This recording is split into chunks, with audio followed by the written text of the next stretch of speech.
ಭಕ್ತರು ಆತನಲ್ಲಿ ನಂಬಿಗಸ್ತರು ಆಗಿ ಮಾಡ್ತಾ ಇದ್ದೀವಿ ಬೇರೆ. ಅದಕ್ಕಾಗಿ ಕ್ರಿಸ್ತನ ಮಾತುಗಳನ್ನು ಬಹಳ ಜಾಗೃತಿಯಿಂದ ಕಲಿಬೇಕಾಗಿದೆ ಅಥವಾ ಕೇಳಬೇಕಾಗಿದೆ, ಹಾಗೆ ಓದಬೇಕಾಗಿದೆ. ಅದಕ್ಕೆ ನಾನು ಯಾವಾಗ್ಲೂ ಹೇಳ್ತೇನೆ ಮತ್ತೆ ಇವಾಗಲೂ ಹೇಳ್ತಾ ಇದ್ದೀನಿ, ಬೈಬಲ್ ಮತ್ತು ನೋಟ್ಬುಕ್ ಒಂದು ಪೆನ್ ಖಚಿತವಾಗಿ ಇಟ್ಕೊಳ್ಳಿ ಪ್ರಿಯರೇ. ಯಾಕಂದ್ರೆ ಈ ಮೂರು ಇರ್ಲೇಬೇಕು. ನಾನು ಹೇಳಿದ್ದನ್ನು ಬರ್ಕೊಳ್ಳಲಿಕ್ಕೆ ಮತ್ತು ಓದಲಿಕ್ಕೆ ಬೈಬಲ್ ಇರಬೇಕು. ಲೇಖನಗಳ ಪರಿಶೋಧನಾ ಸದಸ್ಯರು ಬೈಬಲ್ ಅನ್ನು ನಾವು ಪರಿಶೀಲನೆ ಮಾಡ್ತಾ ಇದ್ದೀವಿ. ವಾಕ್ಯವನ್ನು ಪರಿಶೋಧನೆ ಮಾಡಿ ತಿಳ್ಕೊಳ್ಳಲಿಕ್ಕೆ ಅವಕಾಶ ಮಾಡಿಕೊಟ್ಟಿದ್ದೇನೆ.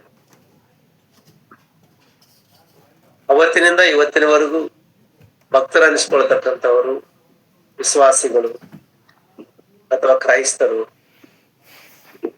ಕ್ರಿಸ್ತನು ಬರುವುದಕ್ಕಿಂತ ಮುಂಚಿತವಾಗಿರತಕ್ಕಂಥ ಇಸ್ರಾಯೇಲರು ಲೇಖನಗಳಲ್ಲಿ ನಿತ್ಯ ಜೀವ ಸಿಗುತ್ತದಂತೇಳಿ ಹುಡುಕಾಡಿರ್ತಕ್ಕಂಥದ್ದನ್ನು ನಾವು ಬೈಬಲ್ ನಲ್ಲಿ ನೋಡ್ತಾ ಇದ್ದೀವಿ. ಒಂದ್ಸಲ ಯೋಹಾನನ ಬರೆದ ಸುವಾರ್ತೆ 5ನೇ ಅಧ್ಯಾಯ, ಯೋಹಾನನ ಬರೆದ ಸುವಾರ್ತೆ 5ನೇ ಅಧ್ಯಾಯ 39ನೇ ವಚನವನ್ನು ಓದ್ಕೊಂಡು. 39ನೇ ವಚನ, 5ನೇ ಅಧ್ಯಾಯ ಯೋಹಾನನ ಬರೆದ ಸುವಾರ್ತೆ 39ನೇ ವಚನ. ಯಾರಾದ್ರೂ ಸ್ಪಷ್ಟವಾಗಿ ಓದವರು, ಸ್ಪೀಡಾಗಿ ಓದವರು, ಒಬ್ರು ಮಾತ್ರ ಬೈಬಲ್ ಓದುವುದಕ್ಕೆ ಪ್ರಯತ್ನ ಮಾಡ್ರಿ. 39ನೇ ವಚನ, ಶಾಸ್ತ್ರಗಳಿಂದ ನಿತ್ಯ ಜೀವ ದೊರೆಯುತ್ತದೆಂದು ನೀವು ನೆನೆಸಿ ಅವುಗಳನ್ನು ವಿಚಾರಿಸಿದರಲ್ಲ, ಅವುಗಳು ನನ್ನ ವಿಷಯದಲ್ಲಿ ಸಾಕ್ಷ್ಯ ಕೊಡುವಗಳಾಗಿವೆ. ಆದರೂ ಜೀವ ಹೊಂದುವುದಕ್ಕೆ ನನ್ನ ಬಳಿಗೆ ಬರುವುದಕ್ಕೆ ನಿಮಗೆ ಮನಸ್ಸಿಲ್ಲ. ಅವತ್ತಿನ ಜನರು ಪ್ರವಾದಿಗಳ ಬರೆದಿರತಕ್ಕಂತ ಪುಸ್ತಕಗಳನ್ನು, ಅಂದ್ರೆ ಆದಿಕಾಂಡದಿಂದ ಮೊದಲುಗೊಂಡು ಯೇಸು ಕ್ರಿಸ್ತನ ಬರುವವರೆಗೆ ಎಷ್ಟು ಪುಸ್ತಕಗಳಿದಾವೋ ಅಷ್ಟು ಪುಸ್ತಕಗಳು ಪರಿಶೀಲನೆ ಮಾಡ್ತಕ್ಕಂಥವ್ರು ಹೇಳಿ ವಾಕ್ಯದಲ್ಲಿ ನಾವು ನೋಡ್ತಾ ಇದೀವಿ. ಏನ್ ಪರಿಶೀಲನೆ ಮಾಡ್ತಾ ಇದ್ದಾರೆ? ಮನುಷ್ಯರಿಗೆ ನಿತ್ಯ ಜೀವ ಬೇಕಾಗಿದೆ ಅಂತ, ಅಂದ್ರೆ ನಿತ್ಯ ಲೋಕ, ಪರಲೋಕ ಬೇಕಾಗಿದೆ. ಪರಲೋಕ ಸೇರ್ಬೇಕಂದ್ರೆ ನಾನು ಯಾವುದನ್ನು ಓದಿದ್ರೆ ಅಥವಾ ಯಾವುದನ್ನು ತಿಳ್ಕೊಂಡ್ರೆ, ಯಾವ ಪ್ರವಾದಿ ಹೇಳಿರ್ತಕ್ಕಂಥ ಮಾತುಗಳನ್ನು ತಿಳ್ಕೊಂಡ್ರೆ ನಾನು ಪರಲೋಕ ಸೇರ್ತೇನೆ, ನಿತ್ಯ ಜೀವ ಪಡ್ಕೊಳ್ತೇನೆ ಅನ್ನಂತ ಆಲೋಚನೆಗಳು ಅವತ್ತಿನ ಜನರಿಗೆ, ಕೆಲವರಿಗೆ ಇದೆ ಪ್ರಿಯ. ನಿತ್ಯ ಜೀವ ಬೇಕಾಗಿದೆ ಅಂತ ಅದಕ್ಕಾಗಿ ಲೇಖನಗಳ ಪರಿಶೋಧನೆ ನಡೆಸಿದಾರಂತೆ. ನೋಡ್ರಿ, ಶಾಸ್ತ್ರಗಳಿಂದ ನಿತ್ಯ ಜೀವ ದೊರೆಯುತ್ತದೆಂದು ನೀವು ನೆನೆಸಿ. ಶಾಸ್ತ್ರಗಳಿಂದ ಏನ್ ಸಿಗುತ್ತೆ ಅಂತ ಅನ್ಕೊಂಡಿದ್ದಾರೆ? ನಿತ್ಯ ಜೀವ ಸಿಗುತ್ತೆ ಅಂತ ಅನ್ಕೊಂಡಿದ್ದಾರೆ. ಅಂದ್ರೆ ಶಾಸ್ತ್ರಗಳನ್ನು ಓದಿದ್ರೆ, ಶಾಸ್ತ್ರಗಳನ್ನ ಅರ್ಥ ಮಾಡಿಕೊಂಡ್ರೆ, ಅಂದ್ರೆ ಶಾಸ್ತ್ರಗಳಲ್ಲಿ ಇರ್ತಕ್ಕಂಥದ್ದು ದೇವರ ವಾಕ್ಯ ತಾನೆ. ಮತ್ತೆ ಶಾಸ್ತ್ರಗಳು ಅಂತಂದ್ರೆ ಹೊರಗಿನ ಪುಸ್ತಕಗಳಲ್ಲ ಪ್ರಿಯ. ಶಾಸ್ತ್ರಗಳಂದ ತಕ್ಷಣನೇ ಬೈಬಲ್ ಬಿಟ್ಟು ಮತ್ತೆ ಹೊರಗಿನ ಪುಸ್ತಕ ಕೆಲವು ಪುಸ್ತಕಗಳನ್ನು ಶಾಸ್ತ್ರಗಳಂತಾರೆ. 18 ಶಾಸ್ತ್ರಗಳು, 6 ವೇದಗಳು ಅಂತೇಳಿ ಪ್ರಪಂಚದಲ್ಲಿ ಕರೆಯಲ್ಪಟ್ಟಿರ್ತಕ್ಕಂಥ ಶಾಸ್ತ್ರಗಳಲ್ಲ. ಇದೇ ಲೂಕನ ಬರೆದ ಸುವಾರ್ತೆ 24ನೇ ಅಧ್ಯಾಯ 44-45ನೇ ವಚನವನ್ನು ನೋಡಿದಾಗ ಯಾವ ಪುಸ್ತಕಗಳಂತೇಳಿ ಲೂಕನು ಸ್ಪಷ್ಟವಾಗಿ ಬರಿತಾ ಇದ್ದಾನೆ. ತರುವಾಯ ಆತನು, ಲೂಕನ ಬರೆದ ಸುವಾರ್ತೆ 24ನೇ ಅಧ್ಯಾಯ 44ನೇ ವಚನ, ತರುವಾಯ ಆತನು, ನಾನು ಇನ್ನೂ ನಿಮ್ಮ ಸಂಗಡ ಇದ್ದಾಗ ಇದೆಲ್ಲ ನಿಮಗೆ ತಿಳಿಸಲಿಲ್ಲವೇ? ನನ್ನ ವಿಷಯವಾಗಿ ಮೋಶೆ ಧರ್ಮಶಾಸ್ತ್ರದಲ್ಲಿಯೂ ಪ್ರವಾದಿಗಳ ಗ್ರಂಥದಲ್ಲಿಯೂ ಕೀರ್ತನೆಗಳಲ್ಲಿಯೂ ಬರೆದಿದೆಯಲ್ಲ, ಬರೆದಿರುವುದೆಲ್ಲ ನೆರವೇರುವುದು ಅಗತ್ಯವೆಂದು ನಿಮಗೆ ಹೇಳಲಿಲ್ಲವೇ ಅಂದನು. ಆಮೇಲೆ ಅವರು ಶಾಸ್ತ್ರ ವಚನಗಳನ್ನು ತಿಳ್ಕೊಳ್ಳುವಂತೆ ಆತನು ಅವರ ಬುದ್ಧಿಯನ್ನು ತೆರೆದು ಅವರಿಗೆ ಕ್ರಿಸ್ತನ ಶ್ರಮೆ ಪಟ್ಟು ಸತ್ತು 3ನೇ ದಿನದಲ್ಲಿ ಜೀವಿತನಾಗಿ ಎದ್ದು ಬರುವನಂತಲೂ ಪಾಪ ಪರಿಹಾರಗೋಸ್ಕರ ದೇವರ ಕಡೆಗೆ ತಿರುಗಿಕೊಳ್ಳಬೇಕೆಂಬ ಮಾತು ಯೆರೂಸಲೇಮು ಮೊದಲುಗೊಂಡು ಸಮಸ್ತ ದೇಶದವರೆಗೂ ಆತನ ಹೆಸರಿನಲ್ಲಿ ಸಾರಲ್ಪಡುವುದಂತಲೂ ಬರೆದಿದೆ ಎಂಬುದಾಗಿದೆ. ಅಂದ್ರೆ ಶಾಸ್ತ್ರಗಳಂತ ತಕ್ಷಣನೇ ಮತ್ತೆ ನೀವು ಯಾವುದು ಅಂತ ತಿಳ್ಕೊಳ್ಬೇಡ್ರಿ. ಈಗ ವಾಕ್ಯ ಹೇಳ್ತಾ ಇದೆ, ಪ್ರೀತಿ ಉಳ್ಳಂತ ದೇವರ ಮಕ್ಕಳೇ, ಏನಿದೆ ಅಂತ ಮೋಶೆ ಧರ್ಮಶಾಸ್ತ್ರಯು, ಪ್ರವಾದಿಗಳ ಗ್ರಂಥವು ಮತ್ತು ಕೀರ್ತನೆಗಳ ಗ್ರಂಥವು, ಈ ಪುಸ್ತಕಗಳೆಲ್ಲದರಲ್ಲೇ ಬರೆದಿರೋದು. ಇದರಲ್ಲಿ ನಿತ್ಯ ಜೀವ ದೊರೆಯುತ್ತದೇನೋ ಅಂತ ಹೇಳಿ ಬಹಳ ಜನ ಪರಿಶೋಧನೆ ಮಾಡ್ತಾ ಇದ್ದಾರಂತ ಪ್ರಿಯರೇ. ನಿತ್ಯ ಜೀವ ಬೇಕಾಗಿದೆ, ಈ ಪುಸ್ತಕಗಳ ಮುಖಾಂತರ ನಮಗೆ ನಿತ್ಯ ಜೀವ ದೊರೆಯುತ್ತದೇನೋ ಅಂತ ಹೇಳಿ. ಆದ್ರೆ ಯೇಸು ಸ್ವಾಮಿ ಹೇಳ್ತಾನ, ಆ ಪುಸ್ತಕಗಳೆಲ್ಲವೂ ಕೂಡ ನನ್ನ ವಿಷಯವಾಗಿ ಸಾಕ್ಷಿ ಕೊಡ್ತಾ ಇದ್ದಾವೆ ಅಂತ ಹೇಳಿ. ಅಂದ್ರೆ ನಿತ್ಯ ಜೀವ ಎಲ್ಲಿ ದೊರೆಯುತ್ತದ? ಯೇಸು ಕ್ರಿಸ್ತನಲ್ಲಿ. ಯೇಸು ಕ್ರಿಸ್ತನಲ್ಲಿ ನಿತ್ಯ ಜೀವ ದೊರೆಯುತ್ತೆ. ಯೇಸು ಕ್ರಿಸ್ತನಲ್ಲಿ ನಿತ್ಯ ಜೀವ ಇದೆ ಅಂತಕ್ಕಂಥದ್ದು ಅವತ್ತಿನ ಪರಿಸಾಯರಿಗೂ, ಶಾಸ್ತ್ರಿಗಳಿಗೂ, ಸದ್ದುಕಾಯಿಗಳಿಗೂ ಮತ್ತು ಇಸ್ರಾಯೇಲರಿಗೂ ಗೊತ್ತಿಲ್ಲ ಪ್ರಿಯ. ಲೇಖನಗಳ ಪರಿಶೋಧನೆ ಮಾಡ್ತಾ ಇದ್ದಾರಂತೆ. ಯೆಶಾಯನ ಪ್ರವಾದನೆ ಗ್ರಂಥ, ಯೆರೆಮೀಯನ ಪ್ರವಾದನೆ ಗ್ರಂಥ, ಯೆಹೆಜ್ಕೇಲನ ಪ್ರವಾದನೆ ಗ್ರಂಥ, ಇನ್ನು ಹಲವಾರು ಪ್ರವಾದನೆ ಗ್ರಂಥಗಳನ್ನು ಪರಿಶೀಲನೆ ಮಾಡ್ತಾ ಇದ್ದಾರೆ. ನಿತ್ಯ ಜೀವ ನಮಗೆ ಏನಾದ್ರೂ ಸಿಗುತ್ತೇನೋ ಇವ್ರ ಮುಖಾಂತರ ಅಂತೇಳಿ. ಆದ್ರೆ ಆ ಪುಸ್ತಕಗಳೆಲ್ಲವೂ ಕೂಡ ಯಾರ ವಿಷಯವಾಗಿ ಸಾಕ್ಷಿ ಕೊಡ್ತಾ ಇದೆ ಅಂತ ಪ್ರಿಯರೇ? ಯೇಸು ಕ್ರಿಸ್ತನ ವಿಷಯವಾಗಿ ಸಾಕ್ಷಿ ಕೊಡ್ತಾ ಇದೆ. ಅದಕ್ಕೆ ಇವತ್ತು ಪುಸ್ತಕಗಳು ಓದುವುದರ ಮುಖಾಂತರ, ಬೈಬಲ್ ಓದುವುದರ ಮುಖಾಂತರ ಮನುಷ್ಯನಿಗೆ ವಾಕ್ಯ ಅರ್ಥ ಆಗ್ತಾ ಇದೆ ಅಂತಂದ್ರೆ ಅರ್ಥ ಮಾಡಿಕೊಳ್ಳಕ್ಕೆ ಪ್ರಯತ್ನ ಮಾಡ್ತಾ ಇಲ್ಲ. ಬೈಬಲ್ ಓದಿದವರು ಬಹಳ ಮಂದಿ ಇದ್ದಾರೆ ಪ್ರಿಯ. ನನಗಿಂತ ಹೆಚ್ಚಾಗಿ ಬೈಬಲ್ ಓದಿದವರು ಇದ್ದಾರೆ. ನಾನೇ ಜ್ಞಾನಿ ಅಂತ ನಾನು ಹೇಳ್ಕೊಳ್ಳಕ್ಕೆ ನಾನು ಇಷ್ಟಪಡಲ್ಲ. ಯಾಕಂದ್ರೆ ನಾನು ಇನ್ನು ಬೈಬಲ್ ಓದ್ತಾ ಇದ್ದೀನಿ, ಇನ್ನು ಆಲೋಚನೆ ಮಾಡ್ತಾ ಇದ್ದೀನಿ. ಆದ್ರೆ ನನಗಿಂತ ಹೆಚ್ಚಾಗಿ ಬೈಬಲ್ ಅನ್ನು ಓದಿದವರು ಇದ್ದಾರೆ. ಆದ್ರೆ ಬಹಳಷ್ಟು ಜನ ಹೇಳ್ತಾರೆ, ಇದು ಅರ್ಥ ಆಗ್ತಾ ಇಲ್ಲ ನನಗೆ, ಬೈಬಲ್ ಅರ್ಥ ಆಗ್ತಾ ಇಲ್ಲ. ವಾಕ್ಯ ಕೇಳ್ತೀವಿ, ಅರ್ಥ ಆಗಲ್ಲ ಅಂತೀವಿ. ಬೇರೆ ಎಲ್ಲ ವಿಷಯಗಳು ನಮ್ಗೆ ಅರ್ಥ ಆಗ್ತವೆ, ಆದ್ರೆ ದೇವರ ವಾಕ್ಯ ನಮ್ಗೆ ಅರ್ಥ ಆಗಲ್ಲ. ದೇವರ ವಾಕ್ಯ ಯಾಕೆ ಅರ್ಥ ಆಗ್ತಾ ಇಲ್ಲ? ಯಾಕೆ ಅರ್ಥ ಮಾಡ್ಕೊಳ್ಳಕ್ಕೆ ಪ್ರಯತ್ನ ಮಾಡ್ತಾ ಇಲ್ಲ ನಾವು? ಅಥವಾ ಬೈಬಲ್ ಅನ್ನು ಯಾಕೆ ಓದ್ಬೇಕು, ಅದರಿಂದ ನಮ್ಗೆ ಏನು ದೊರೆಯುತ್ತದೆ ಅಂತಕ್ಕಂಥದ್ದು ನಾವು ಆಲೋಚನೆ ಮಾಡಿದ್ರೆ ನಿತ್ಯ ಜೀವ ಸಿಗುವಂತ ಮಾತುಗಳು ನಮಗೆ ಇದಾವೆ ಅಂತೇಳಿ ಸ್ಪಷ್ಟವಾಗಿ ಇದೆ. ಯೋಹಾನನು ಬರೆದ ಸುವಾರ್ತೆ 6ನೇ ಅಧ್ಯಾಯ 63ನೇ ವಚನ ಭಾಗವನ್ನು ನಾವು ಓದ್ಕೊಳ್ಳೋಣ ಪ್ರಿಯರೇ. 6ನೇ ಅಧ್ಯಾಯ 63ನೇ ವಚನ. ಯೋಹಾನನು ಬರೆದ ಸುವಾರ್ತೆ 6ನೇ ಅಧ್ಯಾಯ 63ನೇ ವಚನ.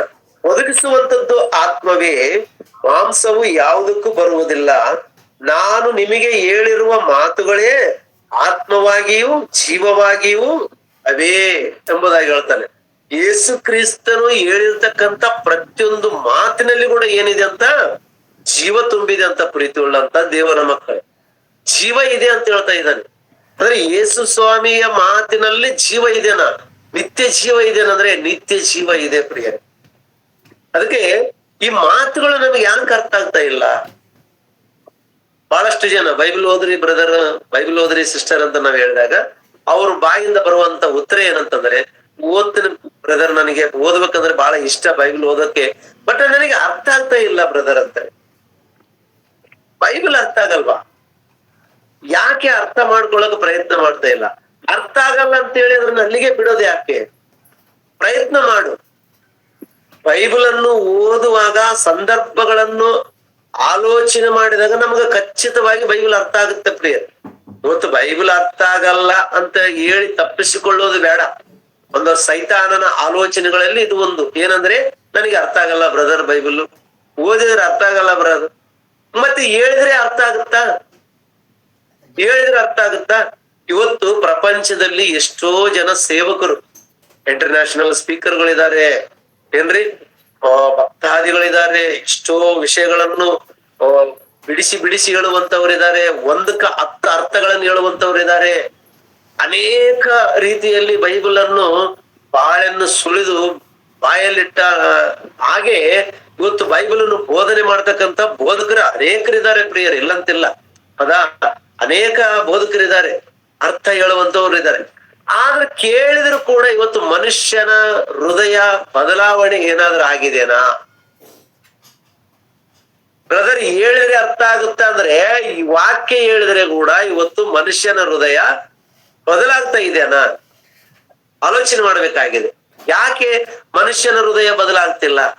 ಮನುಷ್ಯನ ಚೇಂಜ್ ಯಾಕೆ ಆಗ್ತಿಲ್ಲ ಅಂದ್ರೆ ವಾಕ್ಯ ಅರ್ಥ ಆಗ್ತಿಲ್ಲ ಅಂತ ಹೇಳಲಿಕ್ಕೆ ನಾನು ಇಷ್ಟಪಡ್ತೇನೆ ಪ್ರಿಯರೇ. ಏನ್ ಅರ್ಥ ಆಗ್ತಾ ಇಲ್ಲ? ವಾಕ್ಯ ಅರ್ಥ ಆಗ್ತಾ ಇಲ್ಲ. ಅದಕ್ಕೆ ಅಲ್ವಾ ಇವತ್ತು ಜೀವಿತಗಳು ಬದಲಾಗಿಲ್ಲ ಅಂದ್ರೆ ಕಾರಣ ಏನಂದ್ರೆ ವಾಕ್ಯ ಅರ್ಥ ಆಗ್ತಾ ಇಲ್ಲ.